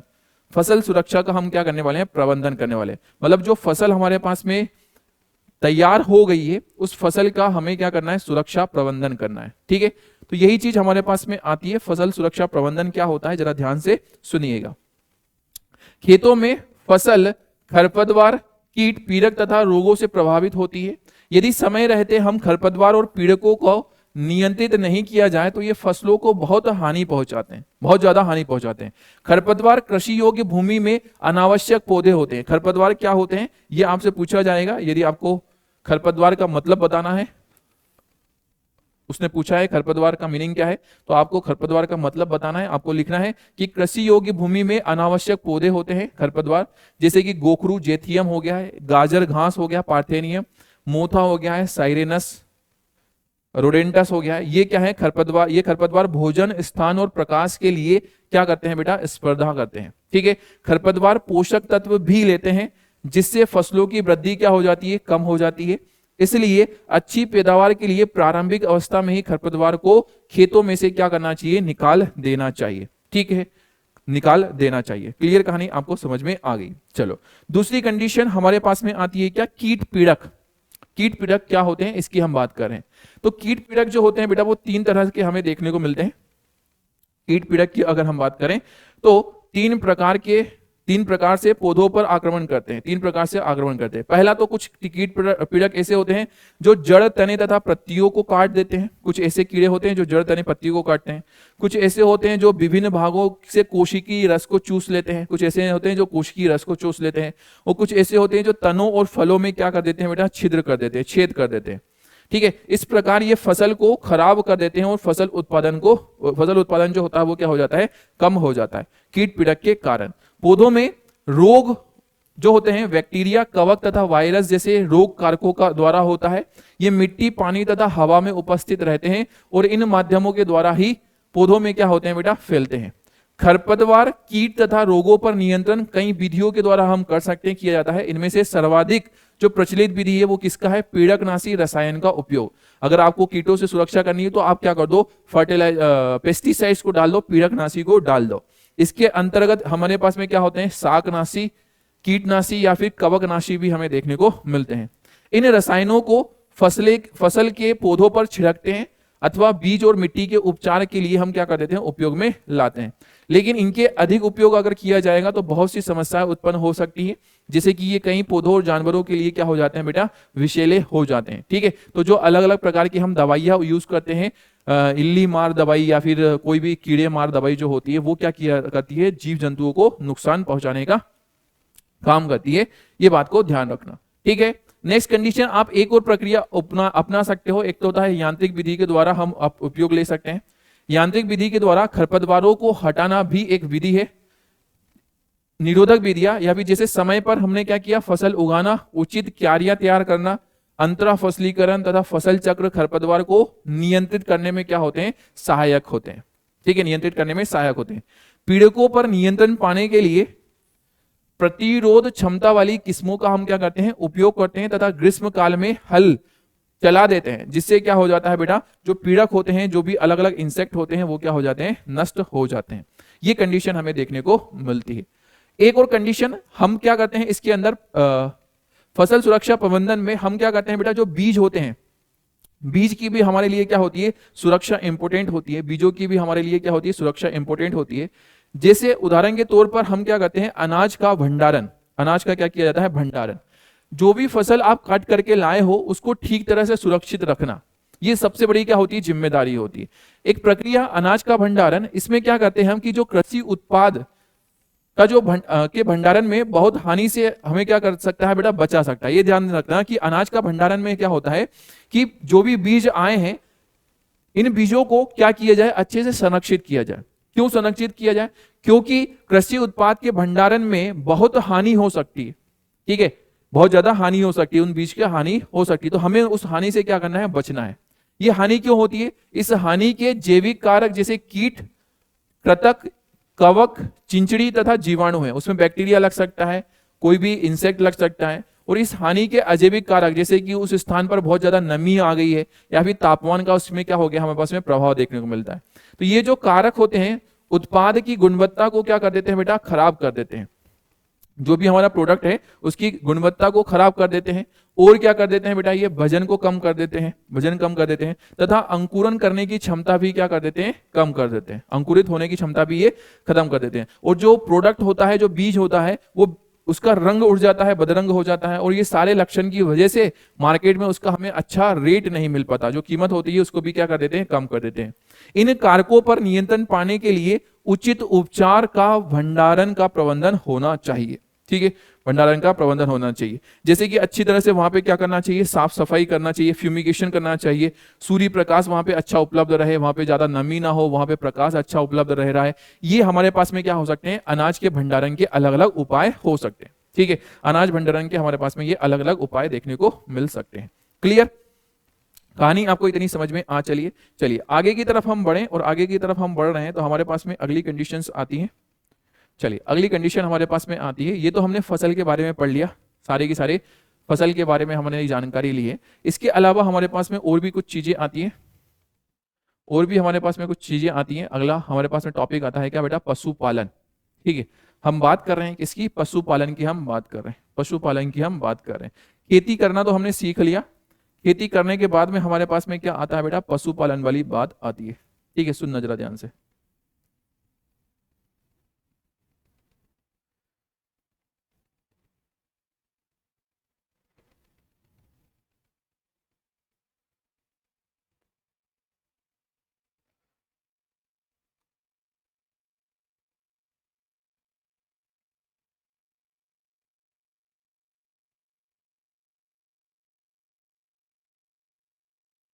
चलिए सबसे पहली कंडीशन हमारे पास में आता है क्या बेटा, पशुपालन की हम बात कर रहे हैं।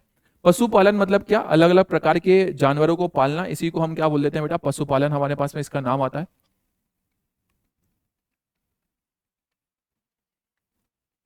इसी का हमारे पास में नाम आता है क्या, पशुपालन। पशुपालन, पशुधन के प्रबंधन को पशुपालन कहते हैं। जो पशुधन होता है मतलब कि अलग अलग जानवर होते हैं जो कि हमारे लिए धन उपार्जन के एक साधन होते हैं, इन्हीं का प्रबंधन हमारे पास में क्या होता है, पशुपालन होता है। इसके अंतर्गत बहुत से कार्य होते हैं, जैसे कि उनको भोजन देना, उनका प्रजनन, या फिर उनके अंदर कोई बीमारी ना हो उसका हमको क्या करना चाहिए, निरंतर नियंत्रण करना आना चाहिए। ठीक है, जनसंख्या वृद्धि, तथा रहन सहन के स्तर में वृद्धि के कारण बेटा हमें अंडों, दूध और मांस की खपत भी क्या हो रही है, अब बढ़ रही है। जैसे जैसे ह्यूमन की पॉपुलेशन बढ़ रही है तो अंडों की या फिर दूध की जरूरत जो है, मांस की जो जरूरत है वो क्या हो रही है, बढ़ रही है। वो पशुधन के लिए हम मानवीय व्यवहार के प्रति हमें क्या करना चाहिए, जागरूकता होने के कारण पशुधन खेती में कुछ नई परेशानियां भी आ गई हैं। इसलिए पशुधन उत्पादन बढ़ाने और उसमें सुधार की क्या होती है बेटा, आवश्यकता होती है। उसमें सुधार की आवश्यकता देखने को हमें मिलती है। ठीक है, जरा ध्यान से हमारे सुनिएगा। सबसे पहली चीज तो आता है क्या बेटा, पशु कृषि की हम बात कर रहे हैं। पशु कृषि मतलब पशुओं को हम क्यों पाल रहे हैं। पशुपालन के दो उद्देश्य हैं। पहली चीज तो दूध देने वाले, पहला तो हमारे पास में क्या फायदा हो गया, उससे दूध देने का काम हो गया। पहला तो फायदा यही हो रहा है कि ये क्या कर रहे हैं, दूध देने वाले होते हैं। दूसरा, ये हमारे लिए क्या करते हैं बेटा, खेती का काम करते हैं, कृषि कार्य करते हैं, जैसे हल चलाना हो गया है, सिंचाई हो गया है, अभी बोझा ढोने के काम में आते हैं। इसलिए हम क्या करते हैं, इनका पालन करते हैं, पशुओं का पालन किया जाता है। जो भारतीय पालतू पशु होते हैं, ये दो मुख्य स्पीसीज होती है। दो अलग अलग हमारे पास में क्या होती है, इसकी जातियां देखने को मिलती है। पहला तो गाय हो गया, जैसे कि वॉस इंडिकस, और दूसरी हमारे पास में क्या होती है बेटा, भैंस। ठीक है, गाय और भैंस, जैसे कि वॉस वुवेलिस हमारे पास में हो गई। इनका उपयोग क्या होता है, ये इनमें दूध देने के लिए इनका उपयोग किया जाता है। दूध देने वाली मादाओं को हम क्या बोल देते हैं, दुधारी पशु बोल देते हैं। जो दूध देने का काम कर रहे हैं उनका नाम हो गया है क्या, दुधारी पशु हमारे पास में नाम हो गया। दूध उत्पादन पशु के दुग्ध स्त्रवण के काल पर कुछ सीमा पर क्या करता है, निर्भर करता है। इसके बारे में जरा ध्यान से सुनिएगा। जो दूध उत्पादन होता है ना, वो किसके ऊपर निर्भर करता है, पशु के दुग्ध स्त्रवण के काल पर निर्भर करता है। मतलब वो किस समय, कितने समय तक लिए दूध दे रही है, उसी के ऊपर दुग्ध उत्पादन क्या होता है, निर्भर करता है। इसका अर्थ यह है कि बच्चे जन्म के पश्चात दुग्ध उत्पादन का समय काल, बच्चा का जब जन्म हो जाता है तब वो क्या करते हैं, दूध देने का जो समय उनका होता है उसी को हम बोलते हैं क्या, दुग्ध समय काल हम बोलते हैं। और जो दुग्ध समय काल होगा उसी के ऊपर दूध उत्पादन जो होगा वो निर्भर करेगा। इस प्रकार जो दूध उत्पादन होता है वो दुग्ध स्त्रवण काल को बढ़ाने से बढ़ सकता है। लंबे समय तक दुग्ध स्त्रवण काल के लिए विदेशी नस्ल का हम क्या करते हैं बेटा, उपयोग करते हैं। अलग अलग विदेशी नस्लों का क्या किया जाता है, उपयोग किया जाता है। जैसे उदाहरण के तौर पर विदेशी नस्लों में आता है क्या, जर्सी और ब्राउन स्विस आता है। ये लंबे समय तक क्या करती है बेटा, दूध देने का काम करती है। और देसी नस्लों की हम बात करें तो देसी नस्लों के अंदर हमारे पास में आता है क्या, रेड सिंधी, साहिवाल हमारे पास में आती है। इनके अंदर एक खासियत है, इनमें रोग प्रतिरोधक क्षमता क्या होती है बेटा, बहुत अधिक होती है। ये बात ध्यान रखना, इनके अंदर रोग प्रतिरोधक जो क्षमता है वो क्या होती है, अधिक देखने को मिलती है। ठीक है, अरे अरे अरे अरे, रोग प्रतिरोधक क्षमता बहुत अधिक होती है। क्लियर कहानी समझ में आ गई इतना। यदि इन दोनों नस्लों में संकरण कराया जाए तो एक ऐसी संतति प्राप्त होती है जिसमें दोनों ऐच्छिक गुण होते हैं। एक तो रोग प्रतिरोधक क्षमता भी होती है और लंबा दुग्ध स्त्रवण भी होता है। ठीक है, संकरण क्या होता है ये मैंने आपको बता ही दिया है। संकरण क्या होता है ये मैंने आपको बता ही दिया है। क्लियर।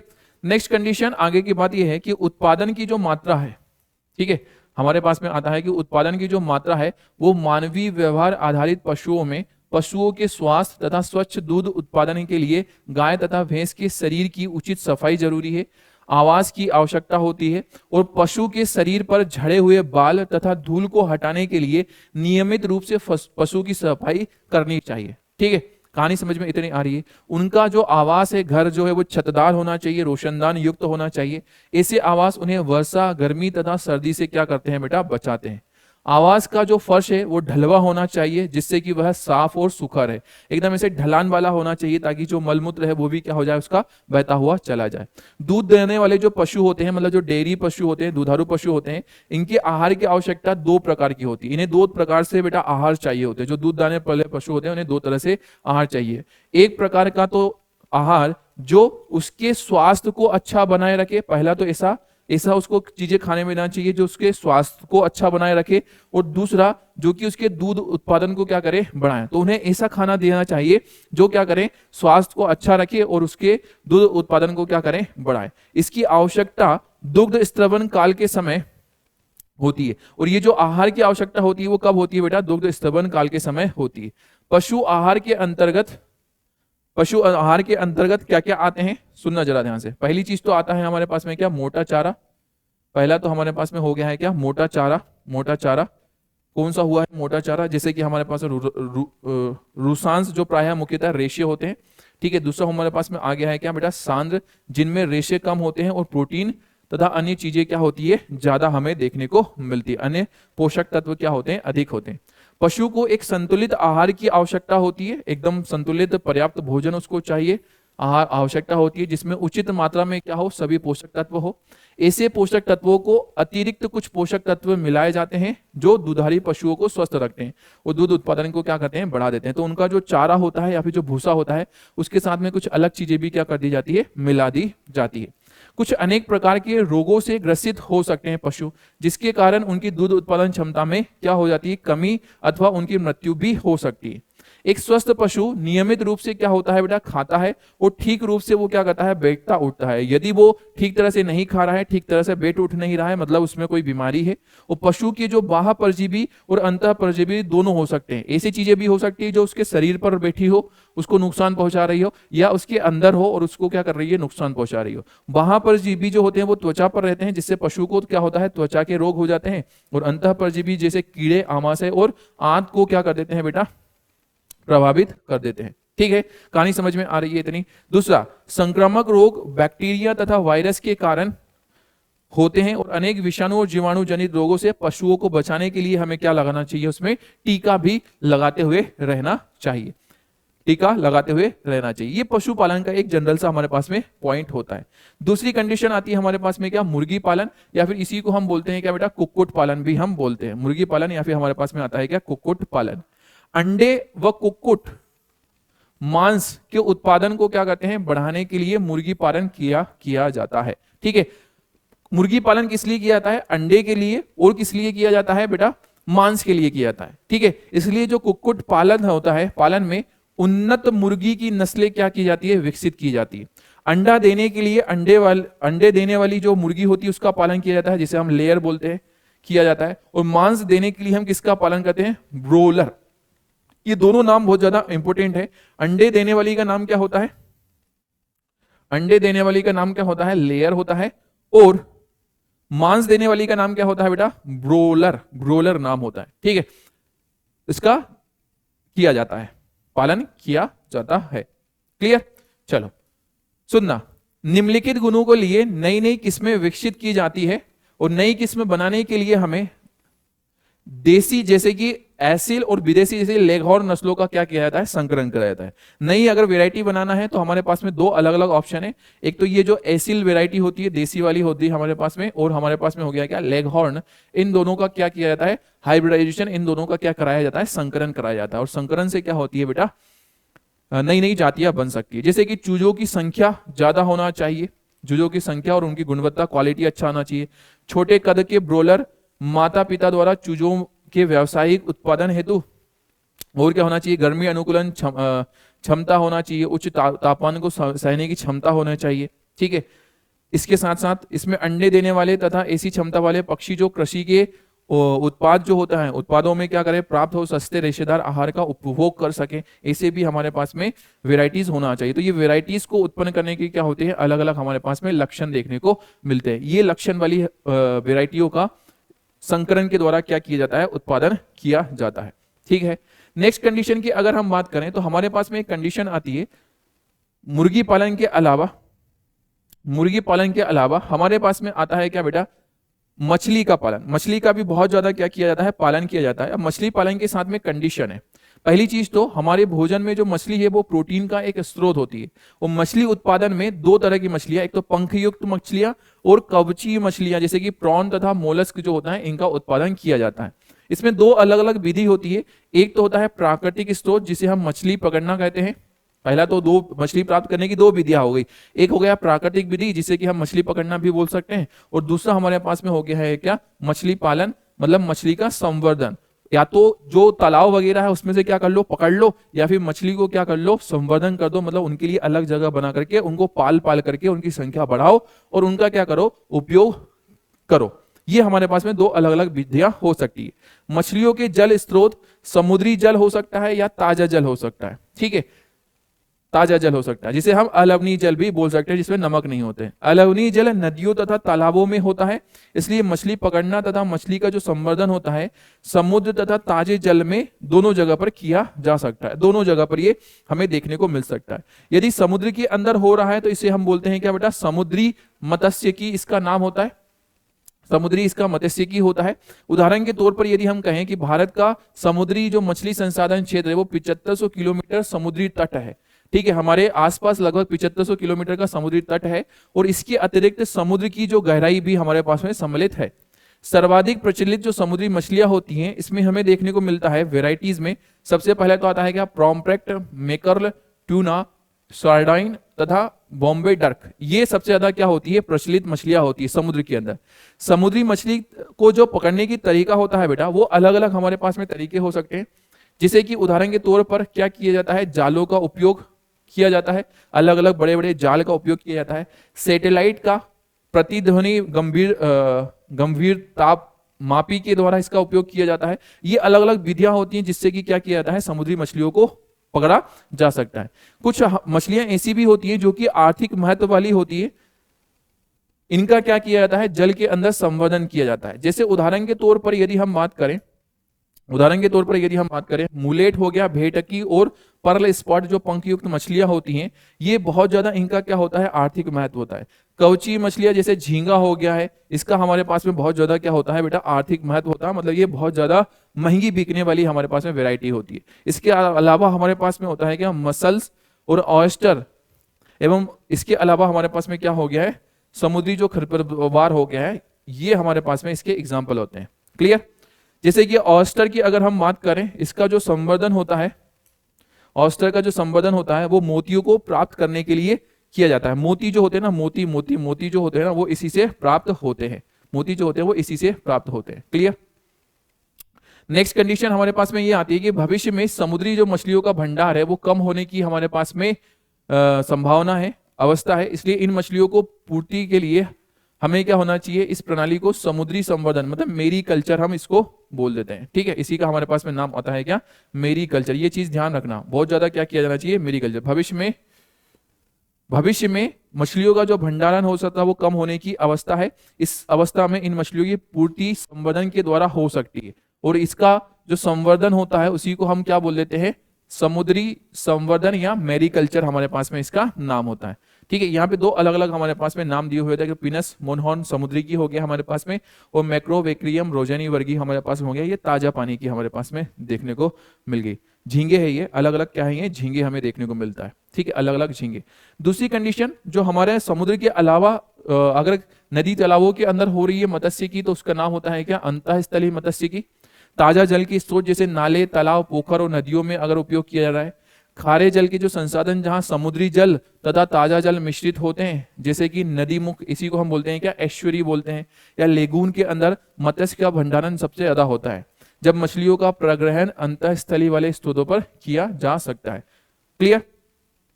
मछली संवर्धन बेटा कभी कभी धान की फसल के साथ भी किया जाता है। धान की फसल के लिए बहुत ज्यादा पानी की जरूरत होती है, और धान की फसल के लिए जो पानी की जरूरत होती है उसमें हम किसको संवर्धन कर सकते हैं, मछलियों का संवर्धन कर सकते हैं। ठीक है, अधिक मछली संवर्धन मिश्रित मछली संवर्धन तंत्र से किया जा सकता है। इसमें क्या होता है, तो इस प्रक्रिया में देसी और बाहर से ली गई जो मछलियां होती है उन्हीं को हम क्या कर देते हैं बेटा, मिक्स करके रहने के लिए उनकी जगह को उपलब्ध करवाते हैं। ठीक है, कहानी इतनी समझ में आपको आ चली है, इतनी बातें आपको समझ में आ चली है। ठीक है, चलो अगली कंडीशन हमारे पास में ये आती है, अगली कंडीशन ये आती है कि हमने पढ़ा है किसके बारे में, अभी मैंने बताया है किसके बारे में, मैंने अभी बताया आपको क्या, कौन से वाले, किसके बारे में, मिश्रित मछली के बारे में मैंने बोला, मिश्रित मछली संवर्धन के बारे में बताया। जो मिश्रित मछली संवर्धन होता है, इसकी एक छोटी सी समस्या है कि इनमें कई मछलियां केवल वर्षा ऋतु में ही जनन करती है। यहां तक कि यदि मत्स्य डिंब देसी नस्ल के लिए की जाए तो अन्य स्पीसीज के डिंबों के साथ में मिल सकते हैं, और अंतः मछली संवर्धन के लिए अच्छी गुणवत्ता वाली जो डिंबों का उपलब्ध न होना एक गंभीर समस्या है। डिंब मतलब क्या होते हैं, अंडाणु होते हैं। अंडाणु जो होते हैं वो एक साथ में आ सकते हैं, ये इनके साथ में क्या होती है, समस्या हो सकती है मछलियों के उत्पादन के साथ में। अंडाणु जो मछली के अंडाणु होते हैं उसकी हम बात कर रहे हैं। क्लियर? चलो नेक्स्ट कंडीशन हमारे पास में आती है कुक्कुट पालन। मछली पालन के अलावा आता है हमारे पास में क्या बेटा? मधुमक्खी का पालन। मधुमक्खी से हमें सबसे ज्यादा फायदा ये होता है कि इससे एक तो शहद मिलता है और इससे मिलता है मोम। मोम या फिर हम बोले इससे मिलता है हमें एकदम क्या बोलते हैं, मोम को हिंदी में क्या बोला जाता है? मोम मोम मोम मोम ही बोलते हैं। ठीक है, तो मोम इससे हमें क्या होता है? प्राप्त होता है। इसलिए हम क्या करते हैं? मधुमक्खी का पालन करते हैं। सुनना जरा, मधु या शहद का सर्वत्र उपयोग होता है, सभी जगह उपयोग होता है। इसके लिए मधुमक्खी का क्या होता है? पालन किया जाता है। ये एक कृषि की तरह क्या बन गया है? उद्योग बन गया है। क्योंकि मधुमक्खी का जो पालन होता है उसमें कम पैसा लगता है, इसलिए किसान इसे क्या कर लेते हैं बेटा? ज्यादा अपनाते हैं ताकि पैसा अच्छे से अच्छा कमा सके। ठीक है, एक तो इन्वेस्टमेंट कम है और रिटर्न क्या हो रहा है? ज्यादा मिल रहा है। शहद के अतिरिक्त हमें क्या देखने को मिलता है? शहद के अतिरिक्त मधुमक्खियों के छत्ते में मोम के बहुत अच्छे क्या होते हैं? स्रोत होते हैं। और मोम का उपयोग औषधि तैयारी में भी किया जाता है। इसकी जो मोम होती है ना, इसके जो छत्ते होते हैं ना, उससे उसके जो मोम से बहुत सारी क्या बनती है? औषधियां भी बनती है। अगर हम देखें कि एक बिजनेस लेवल पर, व्यावसायिक स्तर पर मधु का उत्पादन मतलब शहद का उत्पादन देसी किस्म की मक्खी किससे किया जाता है? एपिस सेरेना इंडिका से किया जाता है। ठीक है, अगर शहद उत्पादन करना है तो एपिस सेरेना इंडिका का उपयोग किया जाता है। इसी को शुद्ध भाषा में हम बोलते हैं क्या? भारतीय मक्खी बोलते हैं। ठीक है, दूसरा आता है हमारे पास में क्या? एपिस डोर्सेटा, ये एक सेल मक्खी होती है हमारे पास में। और एक होता है हमारे पास में क्या? एपिस फ्लोरी, या फिर इसी को हम बोलते हैं क्या? छोटी सी प्यारी सी है, इसलिए इसका नाम हो गया है क्या? लिटिल मक्खी हमारे पास में हो गया। का उपयोग हम क्या करते हैं? इसके अंदर देखते हैं। एक इटली से भी मक्खी बुलाई गई है, इटली मक्खी, जिसका नाम होता है क्या? Apis mellifera. इसके साथ में कंडीशन है, इसका उपयोग किया जाता है किसके लिए? ताकि शहद का उत्पादन बढ़ सके। और व्यावसायिक मधु उत्पादन में इस मक्खी का प्रायः उपयोग किया जाता है। ठीक है, इटली वाली मक्खी। इटली मक्खी की कुछ और विशेषता है। इटली मक्खी में मधु एकत्र करने की क्षमता बहुत ज्यादा होती है, बहुत ज्यादा शहद को इकट्ठा करती है, और ये डंक भी कम मारती है। मतलब भारतीय मक्खियां जो होती है वो ज्यादा डंक मारती है, ये क्या करती है? कम डंक मारती है। और निर्धारित छत्ते में काफी समय तक ये क्या करती है बेटा? रहती है। ठीक है, और इनके अंदर प्रजनन भी क्या होता है? तीव्रता से हमें देखने को मिलता है। व्यावसायिक मधु उत्पादन के लिए मधु वाटिका मतलब जहां पे शहद वगैरह मतलब फूल वगैरह अच्छा हो, मधुमक्खी फॉर्म क्या करते हैं? बनाए जाते हैं। मधु वाटिका मतलब कि मधुमक्खियों के रहने की जो जगह होती है उसी को हम बोल देते हैं शुद्ध हिंदी में मधुमक्खी फॉर्म बनाए जाते हैं। मधु वाटिका या मधुमक्खी फॉर्म बनाए जाते हैं। ठीक है, मधु की जो कीमत होती है, मधु मतलब शहद की कीमत, और जो गुणवत्ता होती है वो मधुमक्खी के चरागाह अर्थात उनको मधु एकत्र करने के लिए उपलब्ध फूलों पर क्या करती है? निर्भर करती है।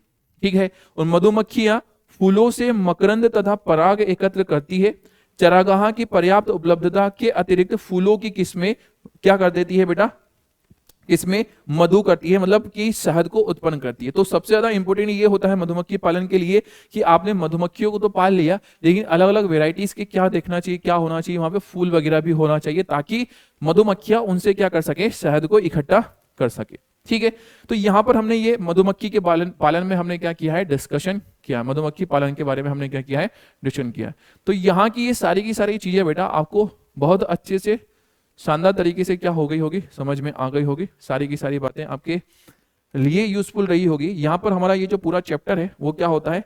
वन शॉट में क्लियर होता है, समाप्त होता है। सारी चीजें आपको क्लियरली समझ में आई होगी, उम्मीद है, आशा है। ठीक है, थैंक यू सो मच यहाँ तक जुड़े रहने के लिए, यहाँ तक बने रहने के लिए। अच्छे से इसके रिवाइज कीजिएगा क्योंकि ये चैप्टर पूरा अपना थ्योरेटिकल चैप्टर है। वो थ्योरेटिकल चैप्टर होने के साथ साथ बहुत छोटी छोटी से इसमें एग्जाम्पल है, उन एग्जाम्पल्स को क्या करना है? अलग पॉइंट्स में हमें नोट डाउन करके रखना है। ठीक है, तो बाय बाय, टेक केयर, जय हिंद, अपना ध्यान रखिएगा, अच्छे से मेहनत कीजिएगा।